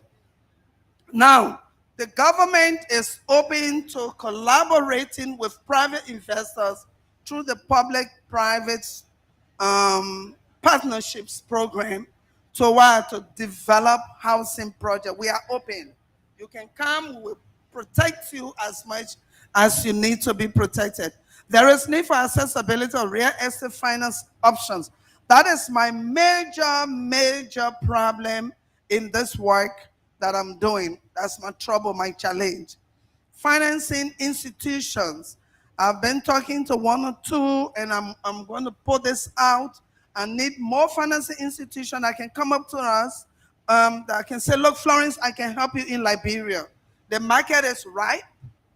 We just need a financing institution because most of the developers, they need a sort of at least 50% subsidy, in order for them to add on to what they have to construct their homes. So we need financing institution. The 1 or 2 we have, their period for payment is short. You cannot give someone mortgage for 5 years. It's not possible. Especially you concentrating on low-income populace, low and middle income. They cannot, sort of redeem the investment within a short period of time. So I need financing institution that can help us. Next slide, please. Promotion, okay, I'm talking about the opportunities that the government has. We'll talk about the others. We help you to promote and market your investments. Now I'm doing feasibility study. I did some 2 years ago, but I tried to do another one, a fresh one, with a different strategy. Methodology has to be different so that you can get a requisite result. So when you do your investment, We help you to market the investment. That is part of the MOU that we're going to go into. We participate in several programs like this one, okay, as we are selling our mandate. We have strategic plan meant to create a more attractive investment environment in Liberia. So what we are doing, we are sort of like changing the scope of our mandate. Right now, I'm working on a proposal that I've already sent to my partner institution. UNDP and other partners have promised to join me in that. I'm trying to change the mandate of the National Housing Authority by giving it more powers, regulatory powers, supervisory powers, where I want, if I'm building a city in a location, there should be regulations, or even private investors that are doing private housing. Who is regulating what they are putting on our soil? So we are coming up with other mechanisms to improve my time. 5 minutes. 5 minutes, I'll finish. I'll soon finish. So we are doing that in order to also, in that mandate, amendment to the mandate, we're trying to include more strategies where there will be improved transparency. Even though what we have now, there is improved transparency because I work with the Public Procurement Concession Commission. I don't do anything without the PPCC and the NIC, the National Investment Commission. So there is transparency, step by step. When I reach a certain level in my conversation with the investor, the board comes in. From the board, we send it to the cabinet of the Ministry of State, okay, the Secretary of the Cabinet, and then we go to NIC, then we go to PPCC. So we encourage that your money will be saved. We promise that to any investor that may want to come and work with us. Let's go to the last. I think they should be the last. Today, we are celebrating our Independence Day, 177 years.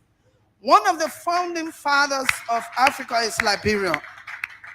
Liberia is, I think there were just 3 guys, Kwame Nkrumah, Tubman, and who else? Sese Seko. Okay, these 3 guys, and today we have the AU, the OAU, and then the AU. We are very old, but we need help. Okay? So today we're celebrating our independence, and I want to thank you for giving me the audience. I feel there's a duty that I can talk about Liberia while away from home. The others are jubilating. I'm here telling you about my country and my need for you to come over and help me. What the work I'm doing. Thank you very much. We give a round of applause to Honorable Florence Kateka, all the way from Liberia. Please, all together, we'll say it in unison. House, we'll say this to your country in Liberia. We'll say Happy Independence Day, Liberia. So on a count of 3, 1, 2, 3, go. Happy Independence Day, Liberia. Round of applause for her. Now we'll be moving on to the question and answer session very quickly. We're going to skip that. Okay. If you have questions or concerns about where we are now, you can just go meet the co-founders, the founder of Construct, founder of Estate Intel, and Prop Crafty. Yes. Now we're going to do the photos very quickly. So I'll ask every individual to come take photos with them, including the Honorable Florence Kateka from Liberia. Yes. Please come take photos with them as well.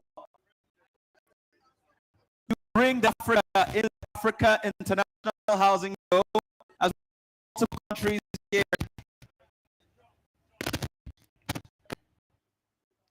So let's do photo session.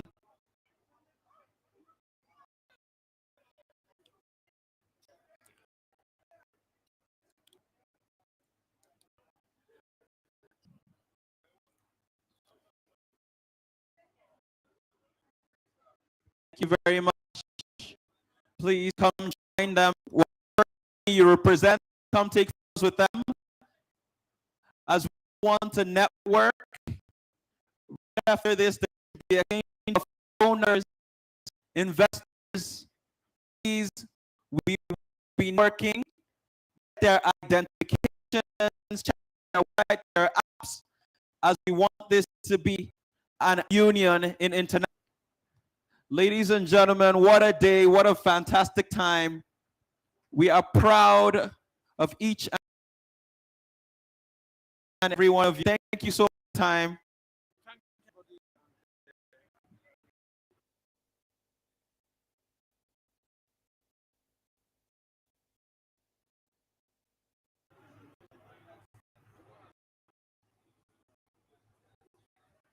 Ladies and gentlemen, working is happening. Thank you very much. Please do not leave. Please not leave the building as we're going to be closing the event. I'm waiting for some of the network.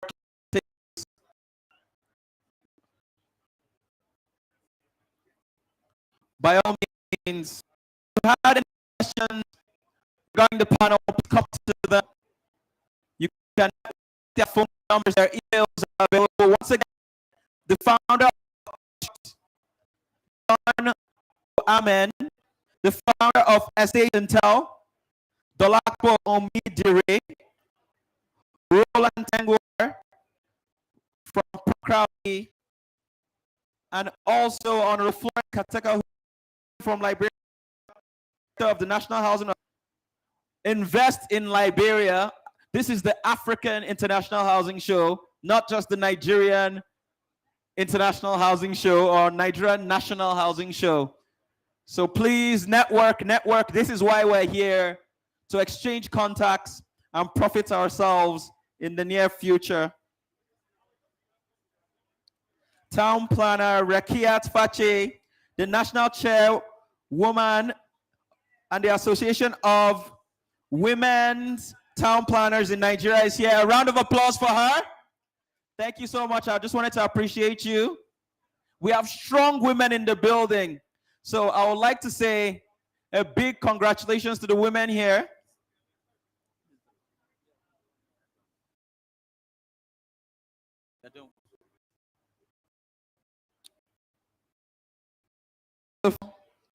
Lap of the entire event. Don't leave yet as we sing the national anthem. Please do not leave yet, please. Ladies and gentlemen, we have come to the end of the final technical section of the African International Housing Show, the 18th edition. We hope to see you next year. What an amazing time. We are so glad you could make it, and this comes the end, which was a fantastic experience. I hope you make the right contacts, that engage the right people, and connect with the right values in order to make housing be the best it can be. Africa, we are united and we're at a national speed. So here we are as we conclude today the of the International Housing Show, the 18th edition. We hope to see you next year. Please come well prepared and grounded. And everybody stand for the national anthem as I hereby IMC the closed. And we stand for the national anthem, which will represent the whole of Africa today. Is that okay? All right. After the national anthem, please keep networking, please talking to your neighbors, please keep getting familiar with each and every individual. And remember, invest in Liberia. We have a lot of Nigerians in Liberia and so many Liberians in Nigeria. So it's a good investment opportunity. And also you can come in different ways and supply. If they need something, you can supply it all the way from Nigeria. You match prices. This is the way we network here. This is why the African International Housing Show is uncomparable to any other housing show in Africa, because we create opportunities in the well. We are able to bring out water and oil from the ground. So please network, no matter, even if you're a photographer, don't forget to network. Whoever you are, whatever stratosphere you find yourself, network whatever you do, get their numbers, pitch what you have to offer, and let's come back here 365 days later to celebrate all the achievements over the last year. Ladies and gentlemen, whenever the national anthem is ready, I am ready. Thank you very much.